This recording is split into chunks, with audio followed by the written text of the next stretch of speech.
These companies support the Thom Hartmann program. They are HelloFresh, the #1 meal kit delivery service. More info at hellofresh.com, code TOM. CB Distillery, CBD for sleep and pain relief. More info is available at cbdistillery.com, code TOM. Ground News, a well-rounded perspective for newsreaders. More info at ground.news/Tom. Angie, for any project on your to-do list. More info at angie.com. Dinovite, a whole food supplement for your pet's immune system. More info at dinovite.com. And ExpressVPN, the VPN that just works. More information at expressvpn.com/Tom.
Our book today in the Thom Hartmann Book Club is Stokely, A Life by Peniel E. Joseph.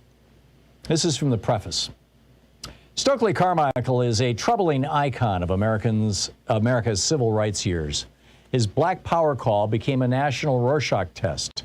Whereas many blacks viewed it as righteous, many whites saw violent foreboding.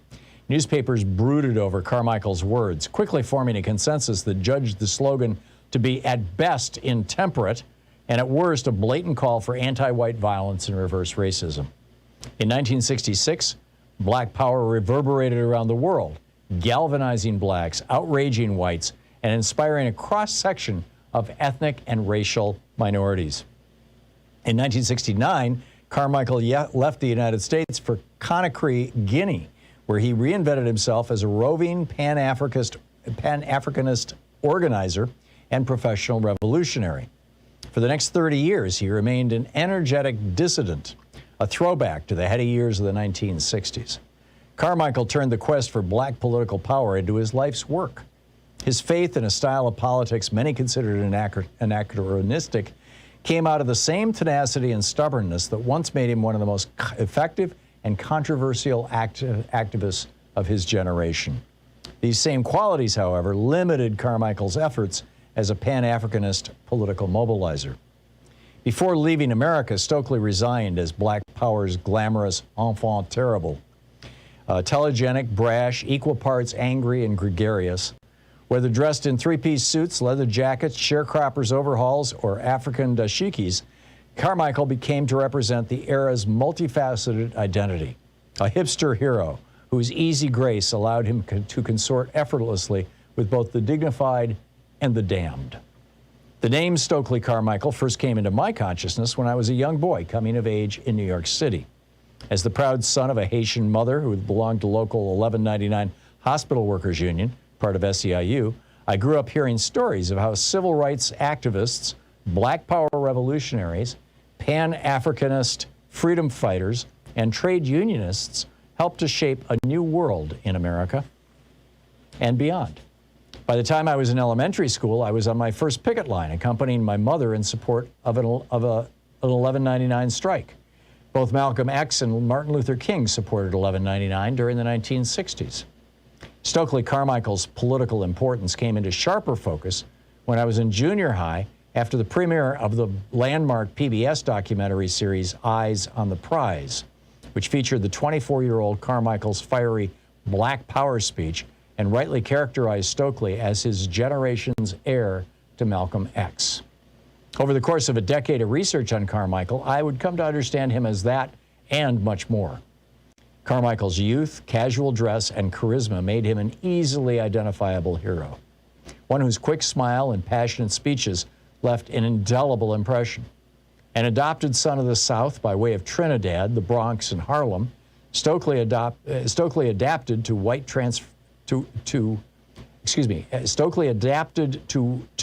while transforming whatever environment he encountered. As a native New Yorker growing up in the city's tense racial climate of the 1980s, I found Carmichael's survival instincts appealing. As a young graduate student in Philadelphia, I had the opportunity to hear him speak and briefly met him afterward. He encouraged me to stay committed to the Black freedom movement, a struggle he defined as infinite. With his flowing African robes, gray hair, and white beard, he looked like a prince. And he had changed his name. He was no longer Stokely Carmichael. As Malcolm Little had become Malcolm X and later El Hajj Malik El Shabazz, Stokely had become Kwame Ture. It was a name that paid homage to his two African heroes, men who had been the first presidents of their countries, Ghana's Kwame Nkrumah and Guinea's Sékou Touré. Kwame Ture spelled the Guinean's name not as the French did, as white Europeans did, but as Arabs and Muslims did. Sékou Touré, S-E-K-U-T-U-R-E. As a college student, Carmichael helped transform America by organizing sit-ins, demonstrations, and voter registrations during the Civil Rights Movement's heroic years, a period that roughly encompasses the decade between the 1954 Brown v. Board Supreme Court decision, desegregation decision, and the 1965 Voting Rights Act, and has become enshrined in public memory through national holidays, films, commemorations, and monuments. Carmichael's deep sense of justice contributed to his evolution into Kwame Ture, the Pan-Africanist revolutionary and anti-capitalist organizer who moved to West Africa and remained tenacious in the face of searing political setbacks. Carmichael ultimately judged America incapable of creating the free and just world he had struggled for as a young man. But despite living in Africa for the final 30 years of his life, Carmichael's legendary stature as a Black power activist lingered even if many ignored his lasting contributions to civil rights struggles that included a bruising quest for the vote in the Deep South. Although today largely forgotten, Stokely Carmichael remains one of the protean figures of the 20th century, a revolutionary who passionately believed in self-defense and armed rebellion, even as he revered nonviolence. The book Stokely, A Life, by Penio. This is the Thom Hartmann Program. Boy, what a big day today. We're going to get into, in the third hour today, 60% of Americans say oil firms are to blame for the climate crisis. Why isn't it 100%? We'll dig into that. Lizz Winstead is going to drop by in our third hour, too. She's got a new organization. The Supreme Court's going to be hearing the Mississippi abortion case on December 1st. And this is going to be fascinating. This not only threatens abortion, but also the right to birth control, marriage, and even sex. She'll tell you all about that. In our second hour, Chicago is poised to create one of the nation's largest guaranteed basic income programs. And COVID shows how fragile and wrong neoliberal trade policies are, in my humble opinion. I'll share with you what Henry VII, Alexander Hamilton, and Deng Xiaoping knew that Ronald Reagan got completely wrong. And also in this hour, I want to get into this new report about Facebook running a slave trading website. This is pretty mind-boggling. So we'll get into all that stuff. But right now, Jennifer Stefano is on the line with us, the Republican strategist, vice president of the Commonwealth Foundation, fellow with the Independent Women's Forum. CommonwealthFoundation.org is the website. Jennifer's Twitter handle is Jennifer Stefano, Stefano, spelled pretty much just like it sounds. And Jennifer, inflation. Are Republicans going to use this monster of inflation to scare people away from the Build Back Better plan? Is that the scheme here? Well, no. Joe Biden and the Democrats are already doing it admirably. I mean, I can't imagine what they could do to be more unpopular other than take puppies out onto the East Lawn and start shooting them. This is not what the American... They're opposed to guns. Not what they want. Okay, so I don't get this, Jennifer. Maybe I'm missing something here. Maybe I'm dense. My understanding is that inflation is caused by one of two things: either a shortage of goods, as we saw with the Arab oil embargo back in the 70s, or a reduction in the value of the currency, as we saw when Nixon in 1971 devalued the U.S. currency by 11%, and then the next year devalued it by 10% relative to the pound and the German mark and whatnot. And that 21% devaluation over a 2-year period led to, over about a decade following that, about 20% inflation. How does government spending cause inflation? I've never seen that in any economics textbook. Sure you have. No, I haven't. That's how you devalue the dollar. You flood the market with more of them. Since Joe Biden took office, there has been $5 trillion government dollars thrown into the economy. That devalues the dollar. At the same time, the government paid people to stay home and not work. And that's why we have a massive shortage. It's why there's problems at our ports and problems anywhere you go in America. It puts an enormous burden on the American worker in two ways. Number one, for those still left standing, it's just stressful day in and day out. And number two, now our dollars, when we go to buy milk, when we go to buy gas, when we go to heat our homes this winter, all being driven up by bad government policies under President Biden and the Democrats. It's very problematic. Yeah. So what you're saying is that when the federal government spends money, that causes inflation because it's dollars going into the system. But those dollars are also coming out of the system. The government, in order to spend that money, has to either borrow it or tax it. I mean, this is not the Fed. The federal spending is not. The Fed is what creates or destroys our currency, our money. The Fed determines the number of dollars in circulation. Federal spending has absolutely nothing to do with that. This is a nonsense argument, Jennifer. No, it's not a nonsense argument. If we can continue to look at the trajectory of what's happening, and it hurts the American worker. If you look at wait a second. Where are these dollars being invented? I mean, I will give you that the Fed, in an effort to solve the Bush crash in 2008, flooded the world with dollars. I think it was like 23 trillion or something like that. They pulled back an awful lot of that, but that had to be inflationary. And I'll give you that right now we've got a goods shortage because we've got this giant traffic jam between us and China, in part because China shut down, the Shanghai and Weibo or whatever, the two largest ports for about a month because they had COVID over there. Plus, we are recovering from COVID, and so there's this explosion in demand for goods. I get all that, and those things will cause inflation. And you're right, inflation's real, but it has absolutely nothing to do with federal spending. Federal spending does not cause inflation. No rational economist has ever proposed that.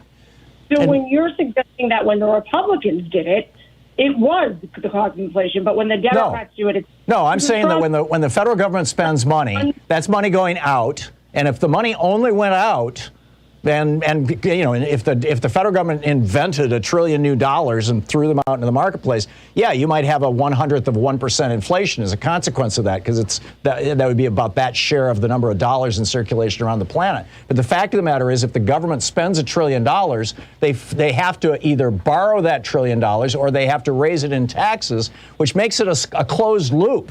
It's not just magic money falling out of the sky. Sure it is. It's magic money flowing out of the sky that's coming from somewhere.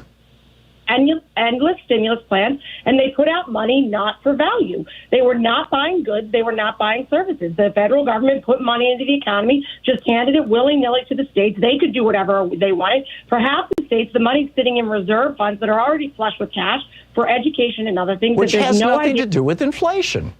It is high.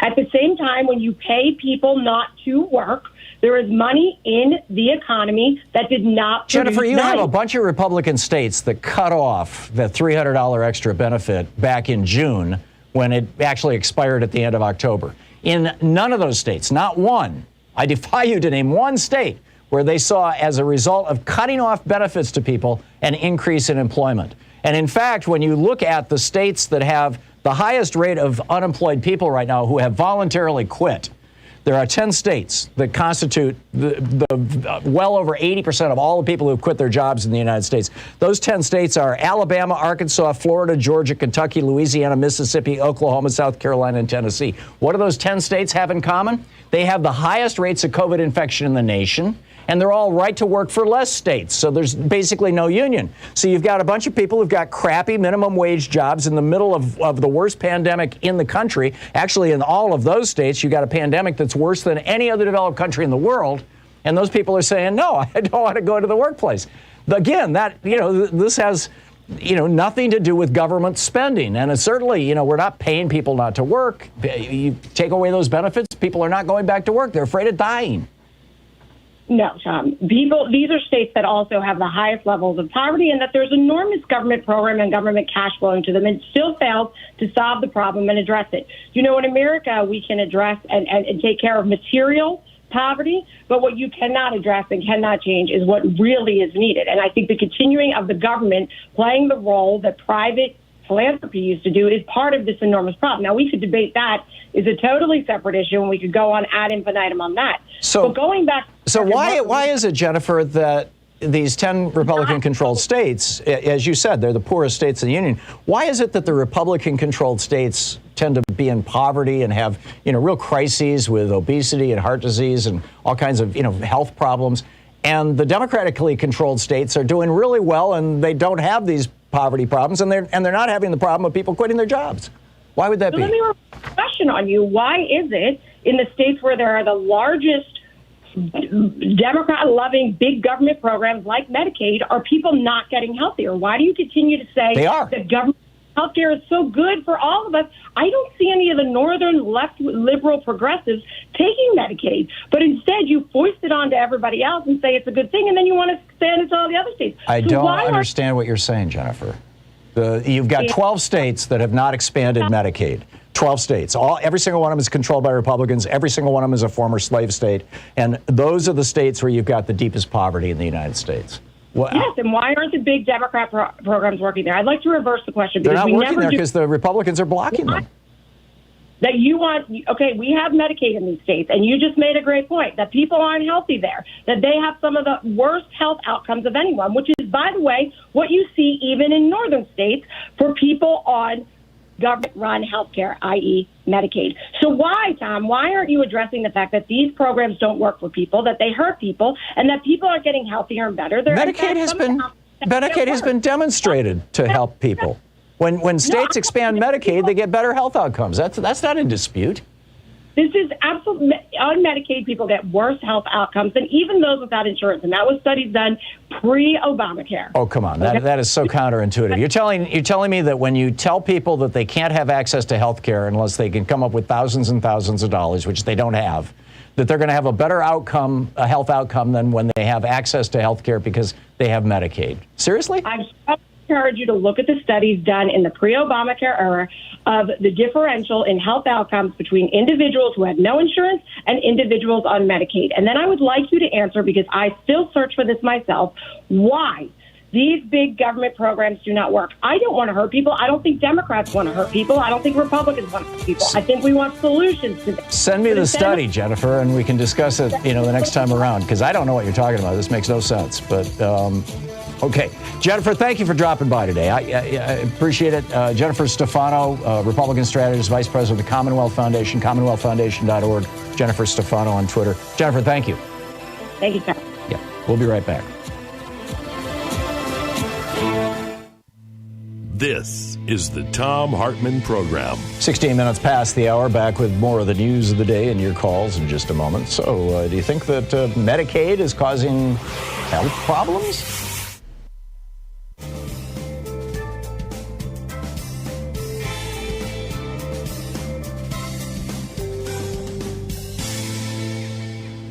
And welcome back. Just to recap, I'm a little baffled here. First of all, inflation is caused by reducing the value of the dollar or there being a shortage of goods, which drives up their price. And I don't see how either of those have anything to do with government spending. You could actually build a case that some small part of the inflation that we're experiencing right now is the result of increased demand for goods, which everybody acknowledges. In part because Christmas is coming, but mostly because, for a year we kind of lived like moles in our mole holes. And now people are starting to get out and they're starting to buy things and stuff like that. So you could say that giving people unemployment benefits has allowed them to continue buying things, which keeps demand high, which may have something to do with inflation. But government spending in and of itself, that makes no sense. That just makes no sense at all to me. Anyhow, let's, Matt in Augusta, Georgia, watching us on YouTube. Hey, Matt, what's on your mind? Yeah, Tom, I just want to say that, I'm on disability and I'm on Medicaid. Mm-hmm. And, it needs to be expanded. I need to go to the dentist and I need new glasses. But I get all the health care that I need. And for her to sit there and sarcastically say, giving people health care or whatever she said, it's ridiculous. Yeah. And they need to be called what they are. They're fascist. Well, I'm not sure Jennifer is a fascist. Not her. I'm sorry. I think her theology is wrong. I mean, this belief that somehow giving people access to health care is going to cause worse health outcomes. Maybe some right-wing think tank came up with a study, but this makes no sense to me, Matt. No, it doesn't. And you live in a state in Georgia. Georgia has not expanded Medicaid, right? You had to apply for disability benefits in order to have access to it. Am I correct? Yes. Yeah. And which is grim. I mean, it should be available to anybody who's making under whatever the threshold, the Obamacare threshold is. I think it's around $14,000-15,000 a year. Yeah. I just don't see. Well, I think in one of your books you wrote about how giving health care to people really is rooted in racism. Yeah, yeah, that's my new book on health care. The whole reason why the opposition to giving health care to people was rooted in racism. And that goes back to Frederick Hoffman's theory he published it in 1896 in his book, Race, Traits, and Tendencies of the American Negro, in which he said that if we just deprived black people of health care, that because they were genetically inferior, the entire race would die out, and that would solve the race problem in America. That's why I say, these 12 states that have not expanded Medicaid are all former slave states. I think that the same thing is happening. Right. But you find Medicaid is meeting your needs. Yes. Yeah. Any problem I have, I go to the doctor, and I get it taken care of. In fact, I feel that sometimes they give too many tests. And that's in Georgia, so which is kind of good news. Well, I've had it. Well, it's different from state to state, and I lived out in Oregon, and I had to apply for that. Now I'm in South Carolina. I have to get on. I just got here, so I have to get on their program. But anywhere I go, I get the medical attention I need. Yeah, that's great, Matt. Thanks for testifying. I appreciate it. Thank you for the call, and thanks for watching us on YouTube. We'll be back. It's 21 minutes past the hour. I got to tell you about Facebook right after this, and then I'll pick up your phone calls. Stick around.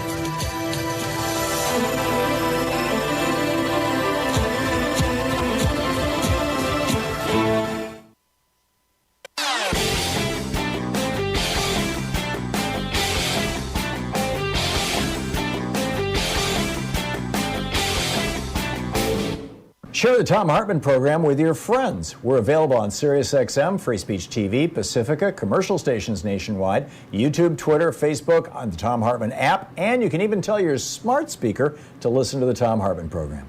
So a while ago at Davos, Michael Dell, the computer billionaire who started out selling computers out of his dorm room in college. I was running CompuServe forums back in the day. This is in the late 70s or the early 80s, and he was selling them on CompuServe in my forums. And, now he's worth billions. And somebody asked him, Alexandria Ocasio-Cortez is proposing a 70% tax bracket for people who make the kind of money you make. What do you think of that?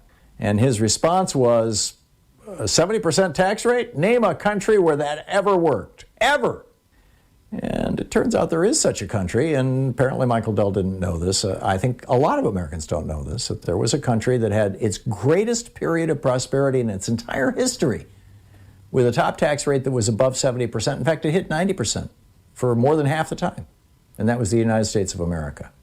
It's a new video over at ThomHartmann.com.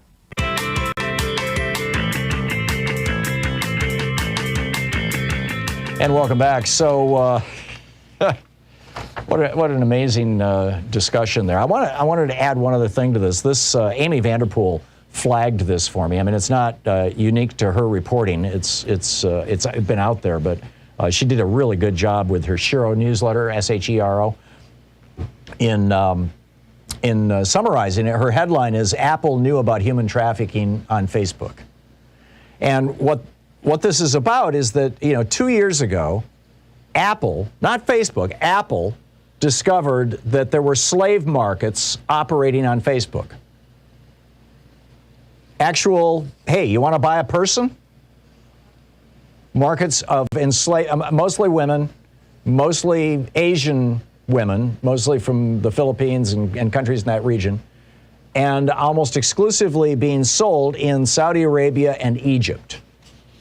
60% of the offending material came from Saudi Arabia, a quarter of it came from Egypt. Where these were people who were buying and selling enslaved human beings. And Apple saw this 2 years ago and said to Facebook, if you don't clean this up, we're going to take your app out of our app store. So people who use Apple iPhones and will no longer be able to easily access Facebook on their phones. Facebook had an internal memo. This is part of the stuff that's coming out of the Facebook papers. They had an internal memo that said, this will really hurt Facebook. There's a lot of people who are using Facebook on Apple devices. And in fact, they said, quote, removing our applications from Apple platforms would have had potentially severe consequences to the business. So what did Facebook do? They went in and they found what Apple had found, and they closed 1,000 accounts and said, problem solved. Well, the problem wasn't solved. The slave markets are still there. They were still there last week. And those 1,000 accounts that they closed, they just popped right back up under a different name someplace else. But Apple said, okay, cool, thank you very much, we're good. And Facebook was like, we got this under control, everything's cool here. I think that, we're starting to see now, in fact, this Amy Vanderpool's newsletter, she says, a quick search for maids. Now, this is how these women are bought and sold. They're bought and sold as domestic help, like as if it's a help wanted ad for a maid. Like the Merry Maids come to your house, once a week and clean your house so you don't have to do the deep cleaning kind of thing. So they advertise it as maid services, MAID, but they're actually, if you look at the price and you look at what's going on, they're actually not selling the service of the maids, they're selling the maids themselves. And CNN conducted a search just last week using the terms listed in Facebook's internal research on human trafficking and discovered active Instagram accounts purporting to offer domestic workers for sale were still posted and viable on the site. One Facebook internal leaked document said, in our investigation, domestic workers frequently complained to their recruitment agencies of being locked in their homes, starved, forced to expand their contracts indefinitely, being unpaid, and repeatedly sold to other employers without their consent. Yes, we are talking about human trafficking here. In fact, Facebook even went so far as to create an acronym to describe this issue of human trafficking. They call it HEX, H-E-X, or, it's the acronym for human exploitation. So they labeled the problem and they kicked 1,000 accounts off their platform and said, that's it, everything's good. I'm wondering how long it's going to be before the employees at Facebook start engaging in some kind of walkout or something. These revelations are just grim. Profits over humanity, profits over everything. Running a slave trade site? Really? It's 27 minutes past the hour. I'll pick up your phone calls on the other side of this break. Do you think Medicaid causes people to get sicker? And do you think government spending causes inflation? You're listening to the Thom Hartmann Program. Call 202-808-9925. If you think you can defend either of those positions, please give me a call and educate me, because it makes no sense to me. I must be missing something.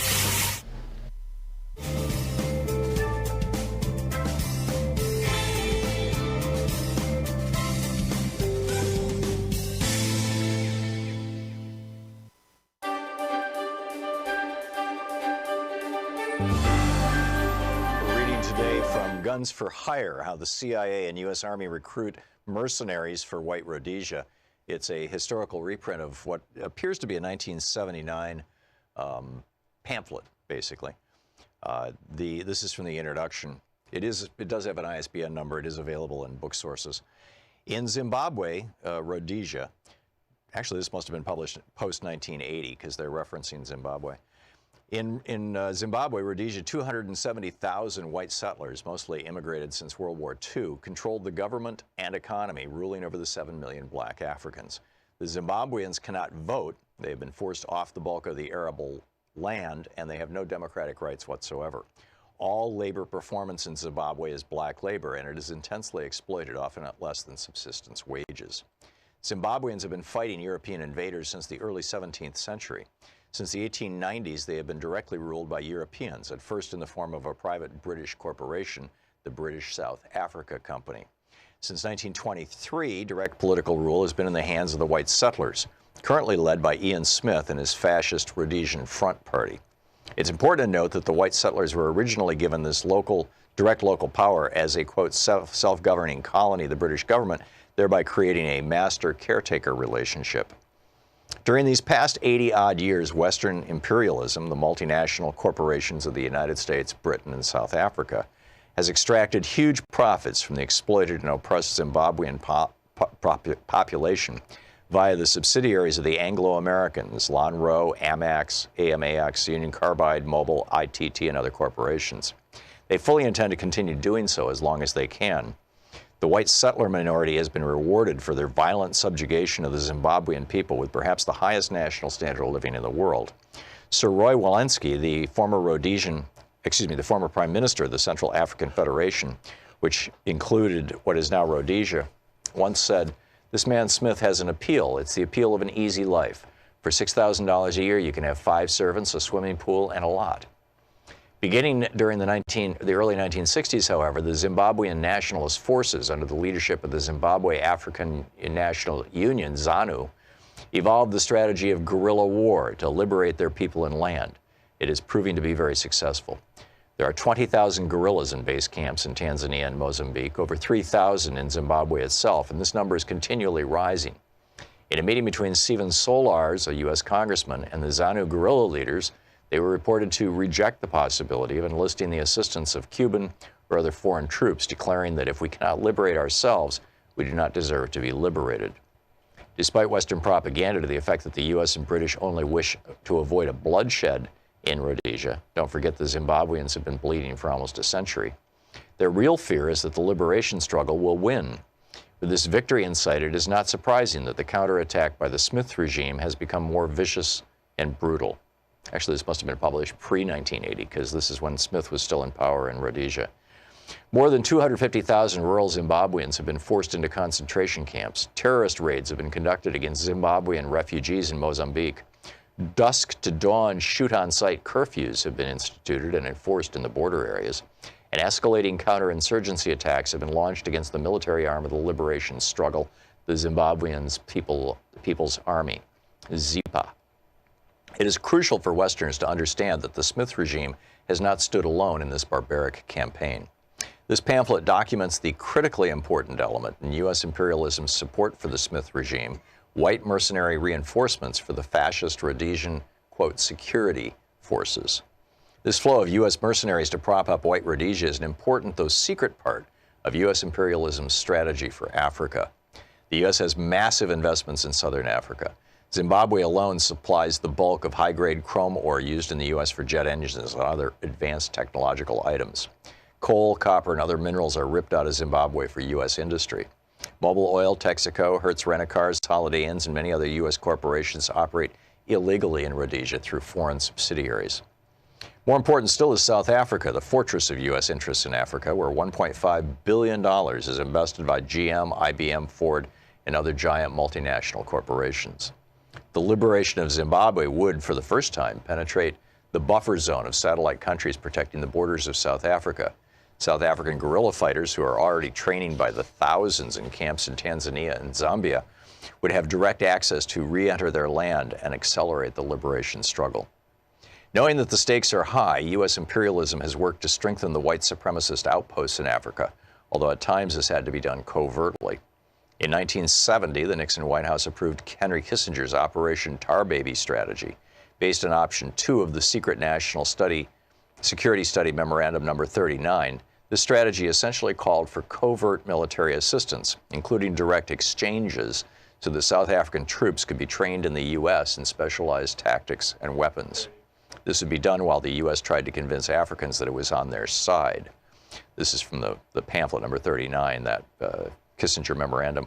We would maintain public opposition to racial oppression, but relax political isolation and economic restrictions without openly taking a position undermining the United Kingdom and the UN on Rhodesia. We would be more flexible in our attitudes toward the Smith regime. And it goes on from there. Guns for hire.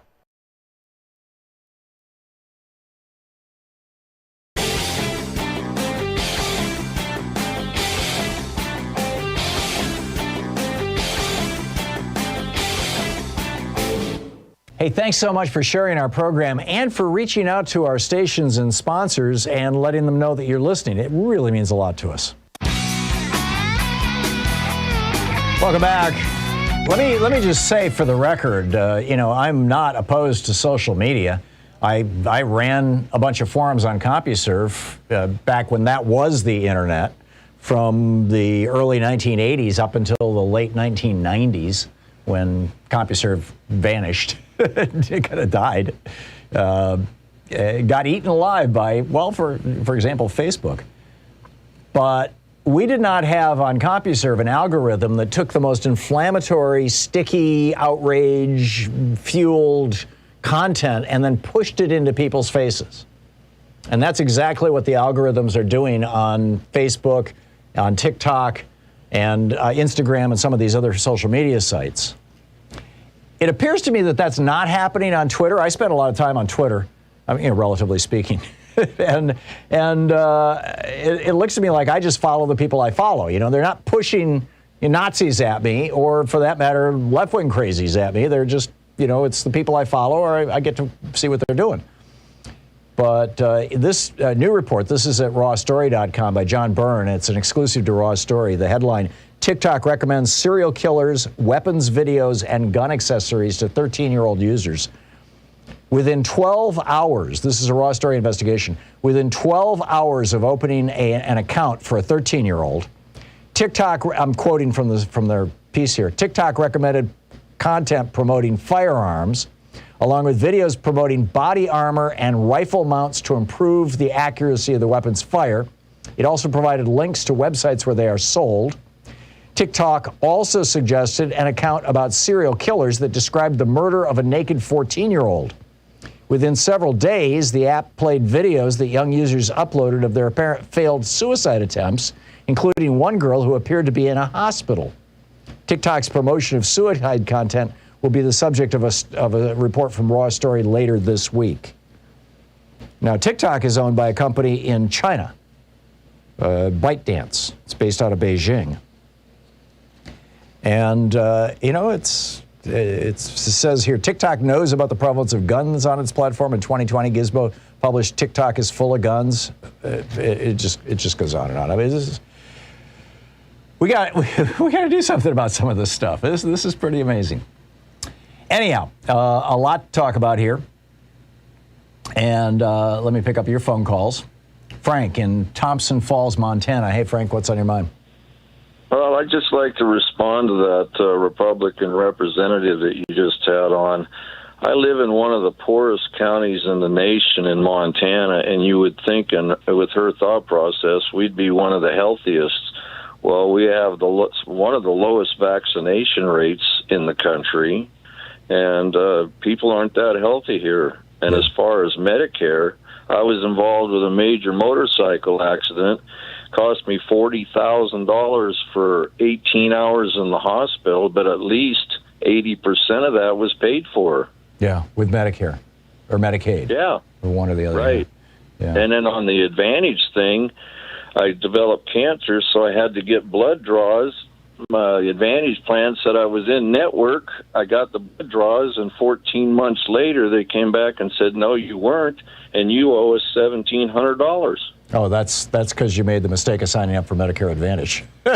Right. No, well, I'm no offense, longer Frank. on that. Yeah, I'm no good. longer on that, but it's just crazy that they can think that somebody doesn't have Medicare is going to be better for them as an individual. Yeah. I think so, too. Frank, thank you for the call.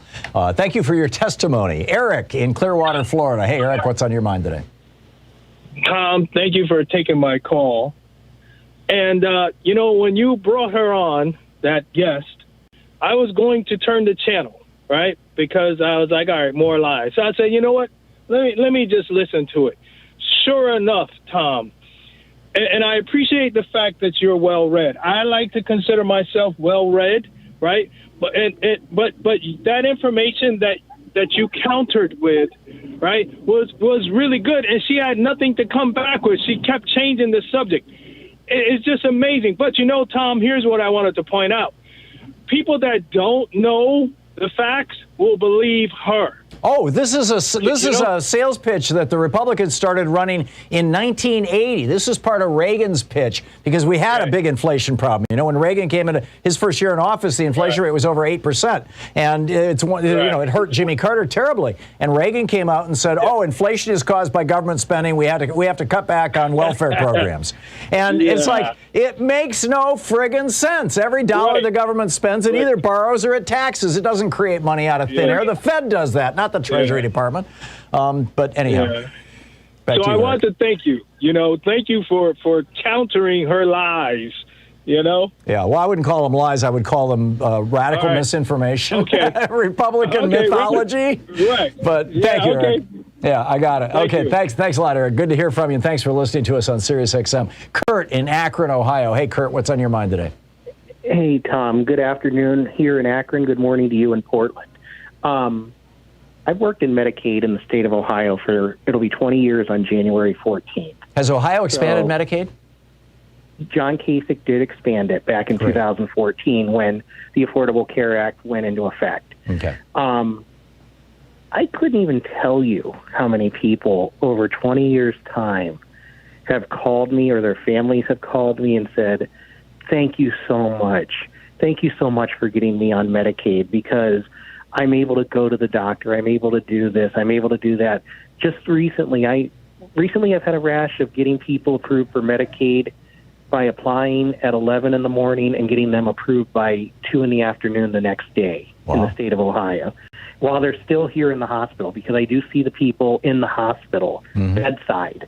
So you get to see them face to face. So this is your job. You sign up people for a living. Yes, I do. I'm a Medicaid eligibility specialist. Wow. Good on you. And, I've been able to give people their Medicaid billing numbers while they're still laying in the hospital bed. Mm-hmm. And just the sheer stress that comes off their shoulders, you can just see it in their faces. Knowing that they're not going to walk out of the hospital with a $30,000 bill attached to their leg like a ball and chain. Well, you want to know something interesting, Tom? The hospital that I'm associated with, that I work, because I don't work for the state, I work for a private company who offers our services free of charge to self-pay patients in the hospital. Mm-hmm. How we get paid is we get paid through Medicaid reimbursement after Medicaid pays the hospital. Right. Where was I going? I forget where I was going. When I started 20 years ago to go to an ICU room, just for the room, in 2002, was $1,500 a day. Now, in 2021, it's $15,000 a day. Wow. I have people who are racking up $500,000 hospital bills that I still need to talk to, but can't because they're on life support or they just mentally cannot talk at this point. Because of COVID, you mean? And well, not necessarily COVID, auto accidents, illness, COVID, stuff like that, all that stuff. But I do not see the COVID patients face-to-face. Call them on the phone, obviously. Right. But just the families. I've had families call me and say, my dad died or my mom died or my child died, but because you took the time to care, you took the time to listen to the situation, you did what you had to do, and you got it done, we're so grateful for that because now, one, they can rest in peace, and two, we don't have to be strapped with that burden of trying to figure out how to get these hospital bills paid or the hospital having to write it off to the HCAP, the Care Assurance Program, or the charity program, because some people may not be able to qualify for Medicaid based on the 138% poverty level. Right. Oh, I get it. Kurt, God bless you. I mean, you're doing God's work. Thank you so much for the call, and thanks for sharing your experience with us. I appreciate it. Ron in Las Vegas, it says you disagree with me, Ron. What about?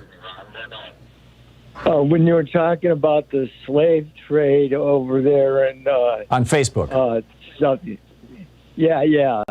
Well, the huge slave trade problem is occurring at the border between the United States and Mexico. Is Facebook promoting that?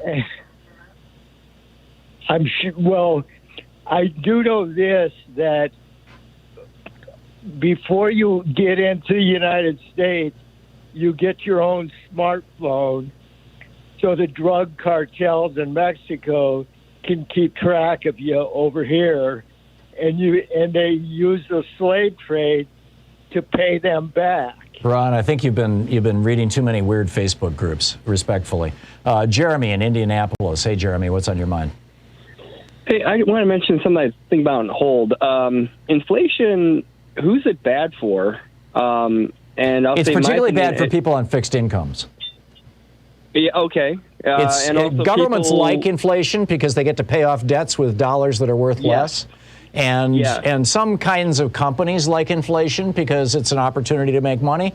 And people who have money can like inflation. Like when our inflation, when we had inflation back in the 70s and 80s, Louisa's grandmother had sold the family farm, and so she had like $100,000. She was able to put that in CDs that were paying 13-14% interest. So, you could survive inflation if you had money that you could invest. But if you're living day to day and your paycheck's not going up and you're still stuck on the minimum wage and everything around you is getting more expensive, inflation can be devastating. So we need laws that have fixed incomes be adjusted for inflation. That's why we have a minimum wage. Exactly. Yes. Well, fixed incomes.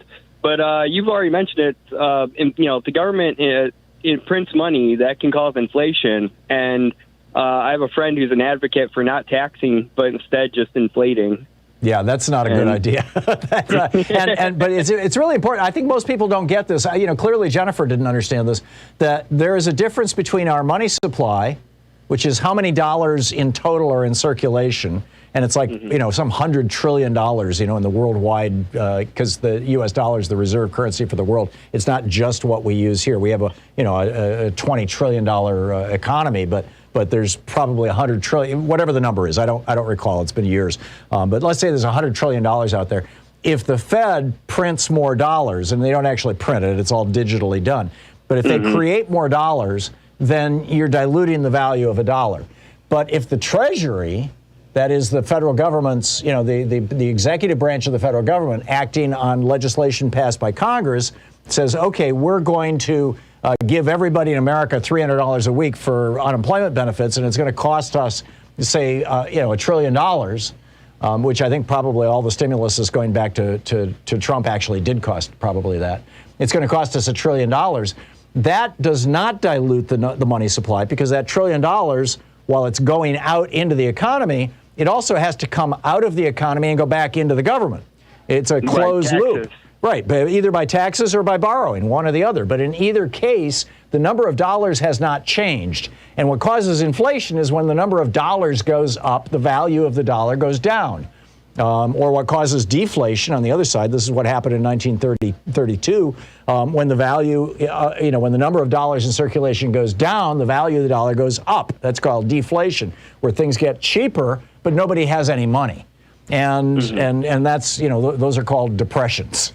So we don't want that. Well, wouldn't inflation be good for borrowers? And a lot of Americans are in debt. Wouldn't inflation help them? It is. If you've got a 20-year mortgage at 3 or 4% and you get inflation running 5, 6, 7%, yeah, it's great for borrowers in those situations. It's not so great for people who get the 7% mortgage.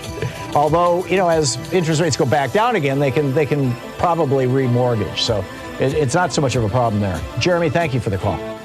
You're listening to Thom Hartmann. Visit ThomHartmann.com for audio and video archives. I remember my dad, he had a 1.5% VA mortgage on his house, and he used to laugh about in the 80s how the banks were begging him to remortgage at 12%.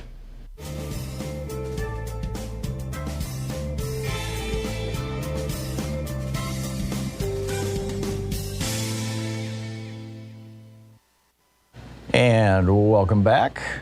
Michael in Seattle. Hey, Michael, what's on your mind today? Hi, Tom. Thanks for taking my call. I wanted to talk about the supply chain issue. I've been watching and listening to a lot of people talk about that, even like Fareed Zakaria and CNN had this guy named David Lynch talk about it. And everyone points out to the port in Long Beach and Los Angeles and the supply chain and the truckers here in the United States and saying that the problem is here, but no one thinks about the fact that the problem is here but in a different sense. We used to make things here. We make nothing here anymore. So that's why we have a logjam of things waiting to come in here, because everything, including Q-tips, are made in China. Yeah. I remember when I was a kid, everything I turned on the backside, it said made in USA. If we made stuff here, we wouldn't have not even half that problem we have right now. Made in USA was such a big deal when I was a little kid. I'm talking about the 1950s and 1960s. That my dad told me this story. I don't know if it's apocryphal or not, but he believed it at the time. That Japan had actually, as they were reindustrializing in the 1950s, they had renamed one of their cities USA, so that they could, run products through that city and stamp "Made in USA" on the products for the American market.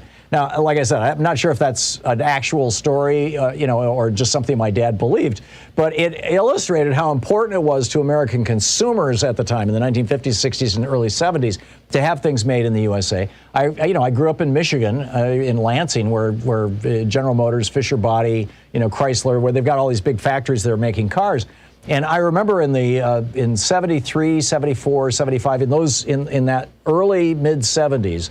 We started seeing, first it was Honda, and then it was Toyota. We started seeing these Japanese-made cars coming into the United States as very cheap. They were kind of tin cans on wheels. But if you owned one, you could count on getting your car keyed. People would go by and scratch the paint with the key, because people in Michigan were really pissed off about foreign imports. Now you can't, we've got some foreign companies that are manufacturing in the United States, but where's all that profit going from the manufacturing? It's going back to Germany or back to Japan, wherever the headquarters of the factories are. So, yeah, exactly. You're singing my song, Michael. In fact, you're singing the song of my opening rant for the next hour.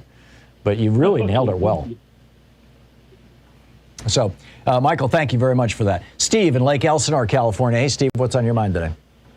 I'd just like to add my testimony to your discussion about health care. I think sometimes we forget what health care is about, which is keeping people alive and giving them their lives back. I unfortunately inherited from my father bad hips and bad heart. He had atrial fibrillation, and he had bad hips and had dysplasia. When I got into my early 50s, my hips started going out, but I didn't have insurance.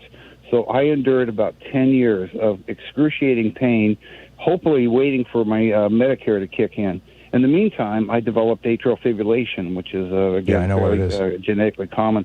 Yeah. And my dad died of actually ended up with dementia and a stroke from it, so it really is very dangerous. Long story short, when the Affordable Care Act came along, I was able to schedule through Kaiser Permanente, and I'd like to give a good pitch for Kaiser Permanente. They give you my hips, and they fixed my heart, and today I can walk, and I'm alive because of the Affordable Care Act. That's wonderful. That's a great testimonial, Steve. Thank you very much for sharing that with us, and thanks for listening to KPFK. It's great to hear from you. We'll be right back. It's 52 minutes past the hour.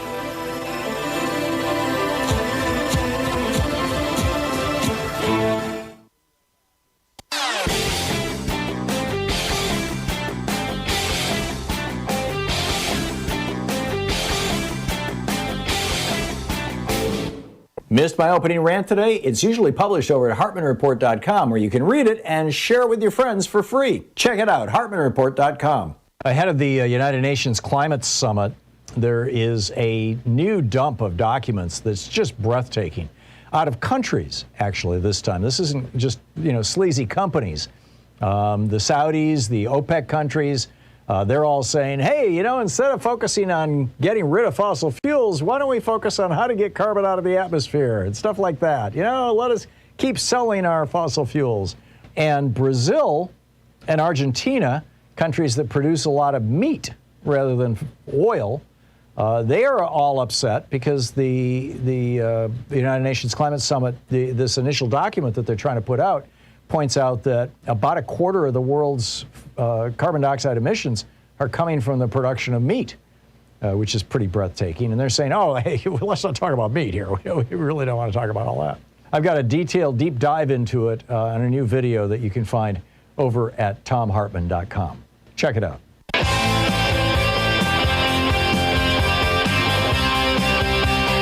Welcome back. Thom Hartmann here with you and Tom in Boston, Massachusetts. Hey, Tom, thanks for listening to WHMP. What's up? I just have a problem because I think it might be tight here. This is how... Tom? Hi, Tom. I'm getting Tom does not realize that he's on the air. David in Albuquerque, New Mexico. Hey, David, what's on your mind today? I would like to talk a little bit about inflation and government spending's limited connection to it. The Federal Reserve and our banking system in general, in my understanding, is entirely fractional reserve banking, which has built into it automatically inflation, because money that isn't there gets created according to the fractional reserve requirement, so to say.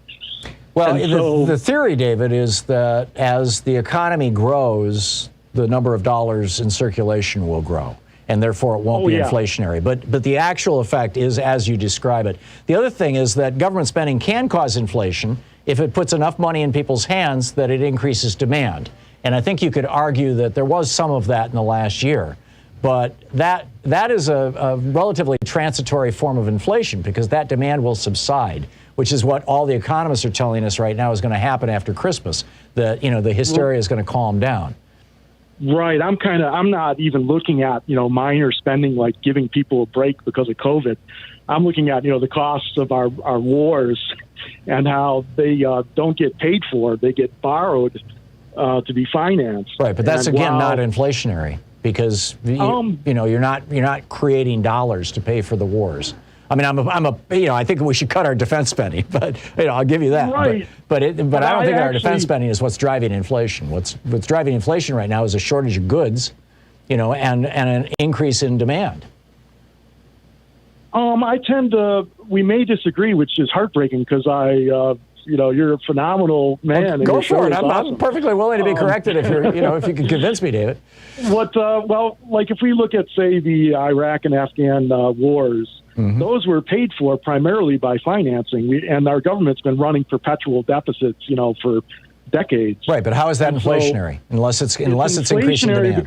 Because goods are being purchased that otherwise would not be purchased. Yeah, it's creating demand for armaments, one could say. And the demand for those armaments wouldn't be there without the war. But they're not essential goods. They're not being paid for. They're not being paid. But hang on just a second, David. Back in the 70s, when the Arabs, the Arab oil embargo happened and they cut off our oil prices doubled, then quadrupled, then went up tenfold. Right? I mean, it was just an explosion. And everything needs oil. And that produced inflation, because you can't do anything without oil. You can't drive a car. You can't deliver products. You can't make fertilizer. That's different from weapons of war. If there's a lot of weapons of war, that doesn't cause inflation because everybody doesn't need them. But what it does is it puts additional money to chase goods and services associated with, the war materiel, so to say. That I'd say it's a matter of deprioritizing things that are actually important. We're buying weapons instead of buying health care for our kids. Well, yeah, that's true. It's just what I can't seem to resolve is that when money is formerly not there, but suddenly gets created based on fractional reserve banking, that doesn't inherently. But fractional reserve banking is not what's driving military spending. That's borrowing. David, I'm sorry, I'm out of time. I got to run, but we'll live to fight another day. Thank you, David, for the call. You're listening to Thom Hartmann.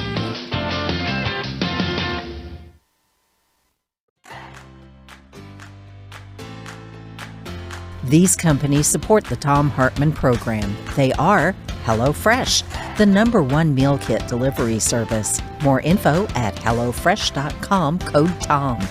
CB Distillery, CBD for sleep and pain relief. More info is available at cbdistillery.com, code TOM. Ground News, a well-rounded perspective for news readers. More info at ground.news/Tom.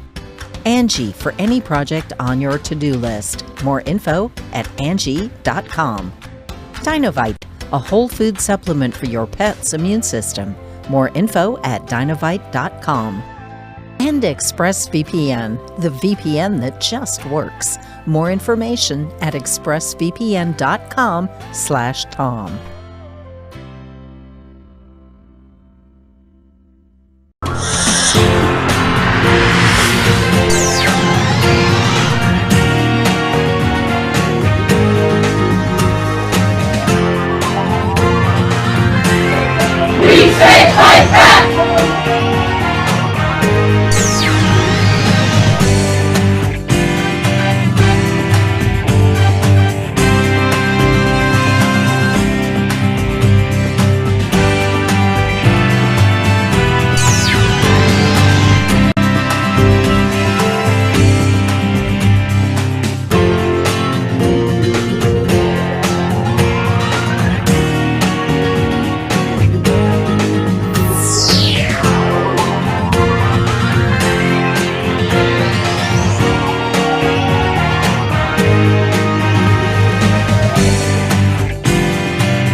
Our book today in the Thom Hartmann Book Club is Health Justice Now, Single Payer and What Comes Next by Timothy Faust.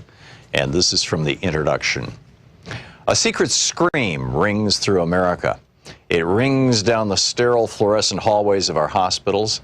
It rings over our rural towns and our native reservations. It rings through our prisons, the bellies of our great cities.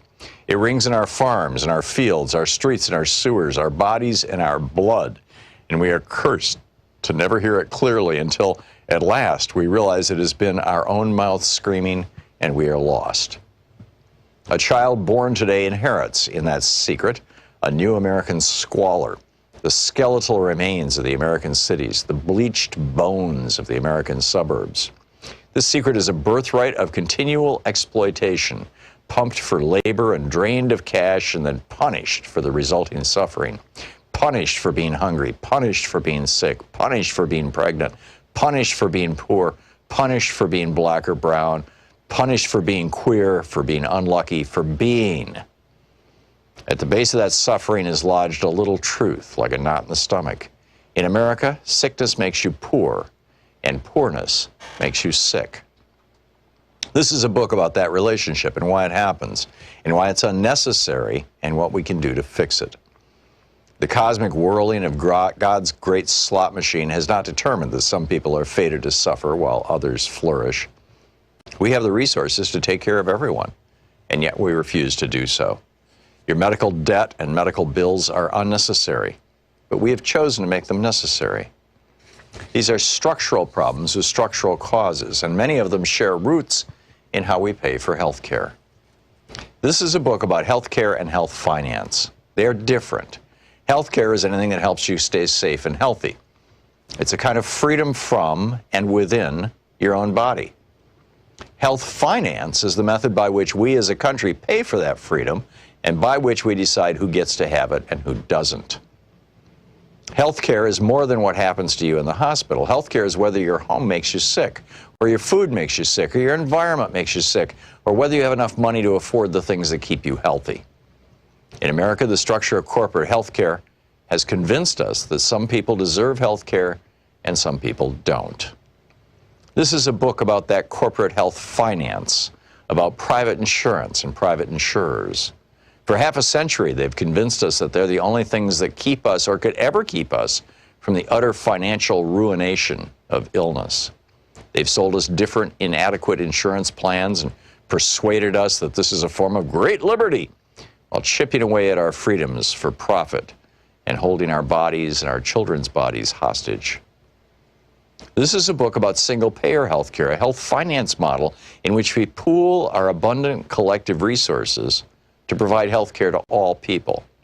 It is a common model across the world. As we will discuss in this book, we have the potential not just to enact a single-payer program in America, but to build the greatest healthcare program among any so-called developed democracy. Here is my profession of faith. I believe beyond any doubt that single payer is demonstrably sound and eminently feasible.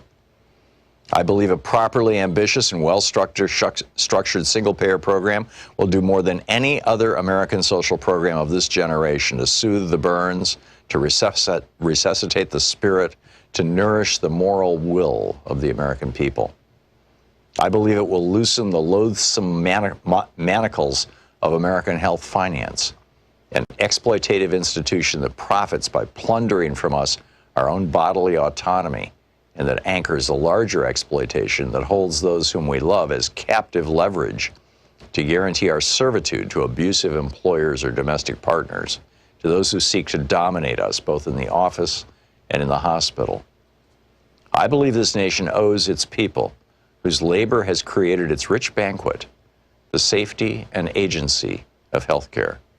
I believe this healthcare is greater in scope than that which happens upon an operating table. I believe that housing, food, income, and more, the components of basic human dignity, are healthcare. And I believe our work is that of striving toward justice for all people. And I therefore believe, I have to believe, that single-payer healthcare is our moral imperative. Single-payer is our tool. Single-payer is our weapon. Single-payer is our first step. But single-payer on its own is not the goal. This book is about health justice. Healthcare is personal, so I want to start this book personally by introducing two friends of mine, Steve Way and Kyle Kolick. They're two guys about my age, I'm 30, who live in North New Jersey. They're sweet, gentle people, and probably the most charismatic pair of friends I've met in my entire life. They make me laugh until my face hurts, and we like watching pro wrestling together. They're also being utterly broken by our American healthcare system, and it's keeping them from living their lives. Steve has muscular dystrophy. The muscle and tissues that hold his body together are eating themselves.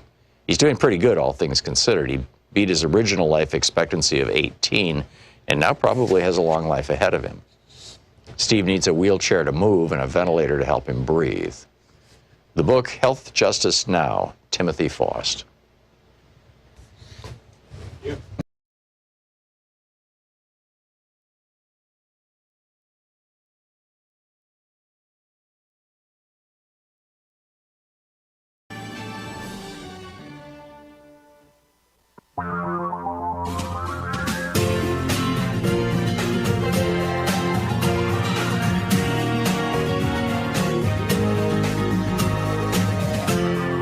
This is the Thom Hartmann Program. Welcome back to the second hour of our program. I want to get into the op-ed that I wrote yesterday afternoon, and actually woke up in the middle of the night with an idea to tweak it, and I added that. And this is I'm loving Substack because I write these things in the afternoon after I get off the air.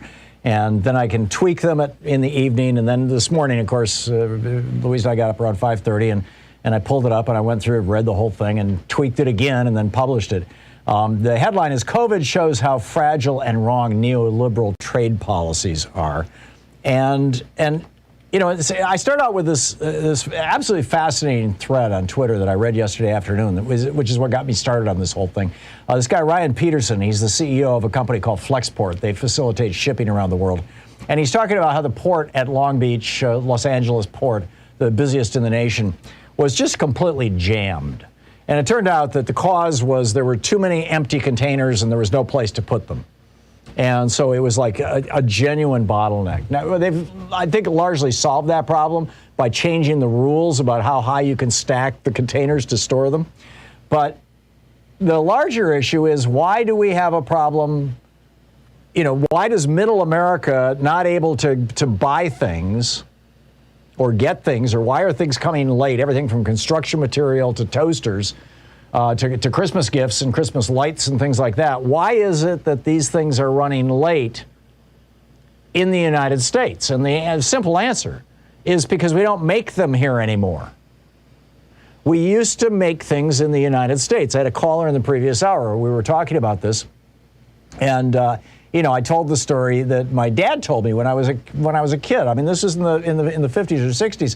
Of course, my dad was, you know, he joined the Army at the tail end of World War II, and by the time he got out of basic training, they had just dropped the bomb in Japan, and that was the end of the war. And so they shipped him over to Japan to be part of the occupation forces. And, the story that he told me was that after, in the 50s, as Japan was rebuilding and reindustrializing, there was such strong sentiment in the United States to buy things all American made that this one Japanese town changed its name to USA, so that they could stamp made in USA on their products so that they would sell in America. People would think they were made in the United States. Now, it may be an apocryphal story. Sean looked and found that there actually is a town of USA, but I don't, But this was a story that was widely believed, I could tell you, in the 60s, because this was back in the era, by 1980, when Ronald Reagan came into office, Walmart's slogan was, and those, if you're not old enough to remember this, ask somebody who is, and they will tell you. I remember when we, moved to Atlanta, Georgia in 1982 or 83, thereabouts. I think it must have been 1983. They had just opened a Walmart, just up north of us, north in Roswell. or Marietta, and there was this giant banner out front that said, that just draped across the front of the Walmart, this brand new Walmart that said 100% made in USA. That was Sam Walton's slogan.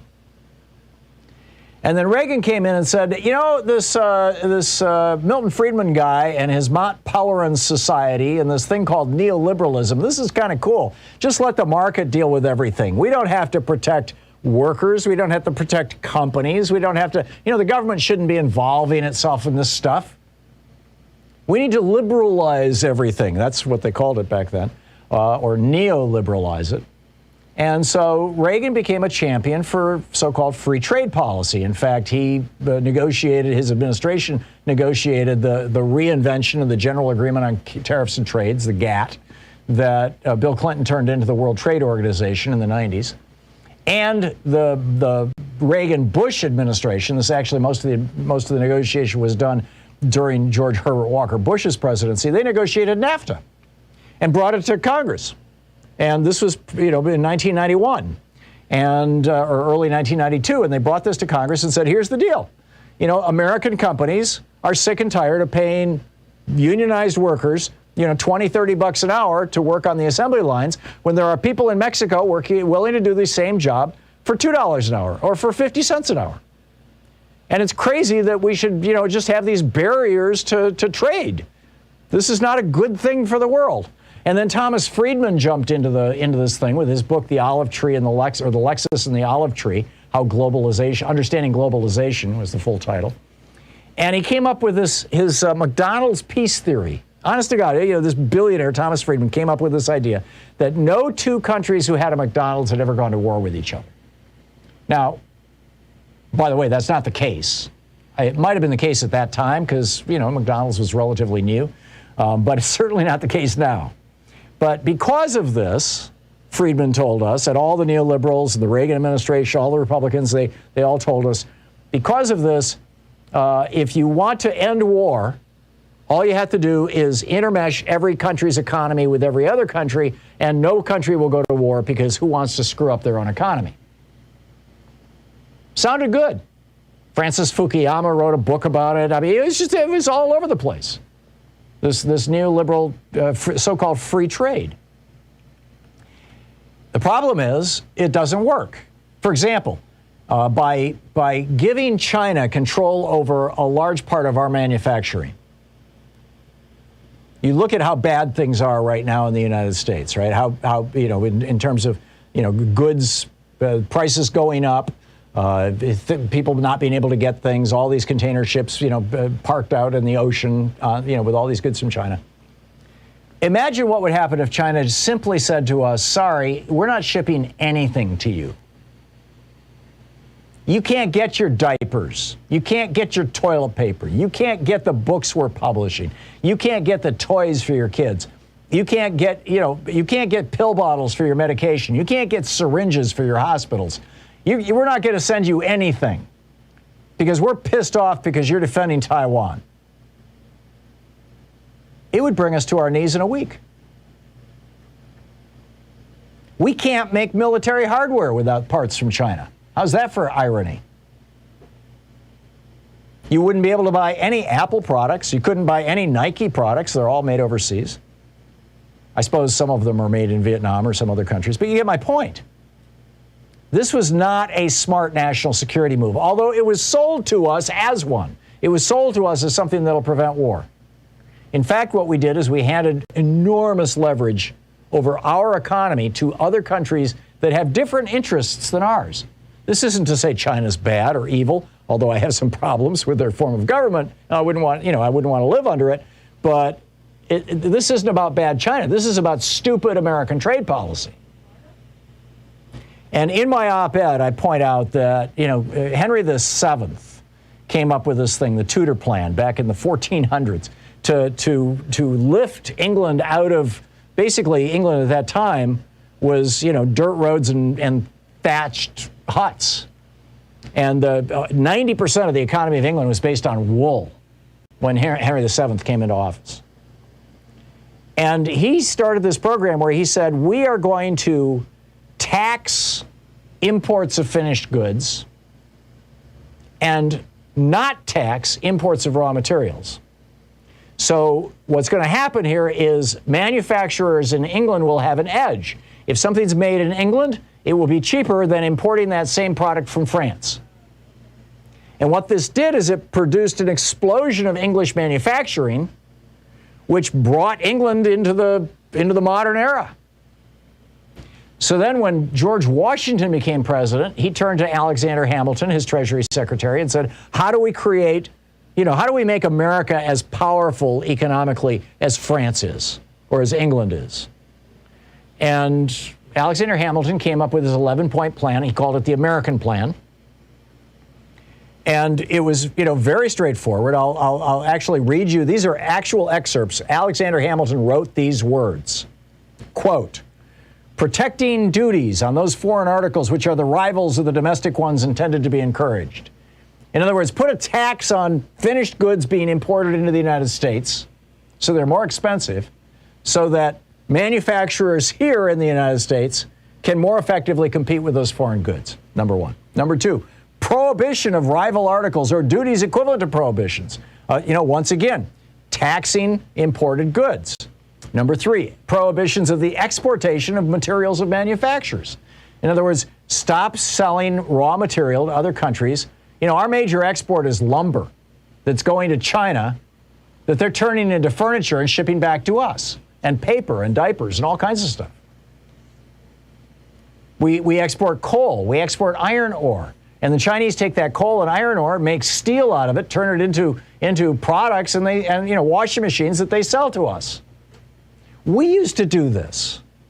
Prior to Reaganism, we were the world's manufacturing floor here in the United States. And that produced the wealth of our nation. And what I'm saying is that, Ross Perot had it right in 1992 when he said, if you guys go down this neoliberal free trade route, this NAFTA route, there's going to be, and in this case it was about Mexico, there's going to be a giant sucking sound from the South. And he was absolutely right. And he got 20%, almost 20% of the vote in that election. For president of the United States, a cranky billionaire from Texas who was running with a running mate, Admiral Stockdale, whose opening statement was, who am I, where am I? I mean, yeah, it was a rhetorical question, I get that, but he came across as just like a complete doofus.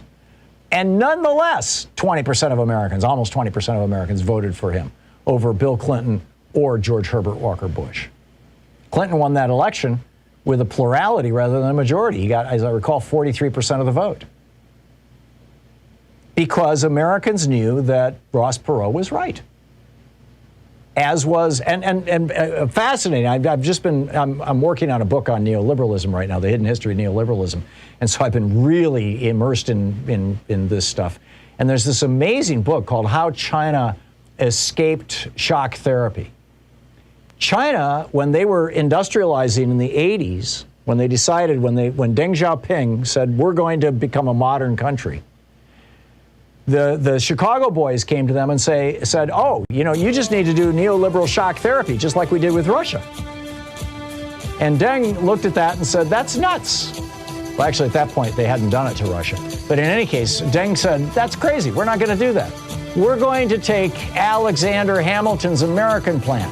we're going to do what America did from 1791 until 1981.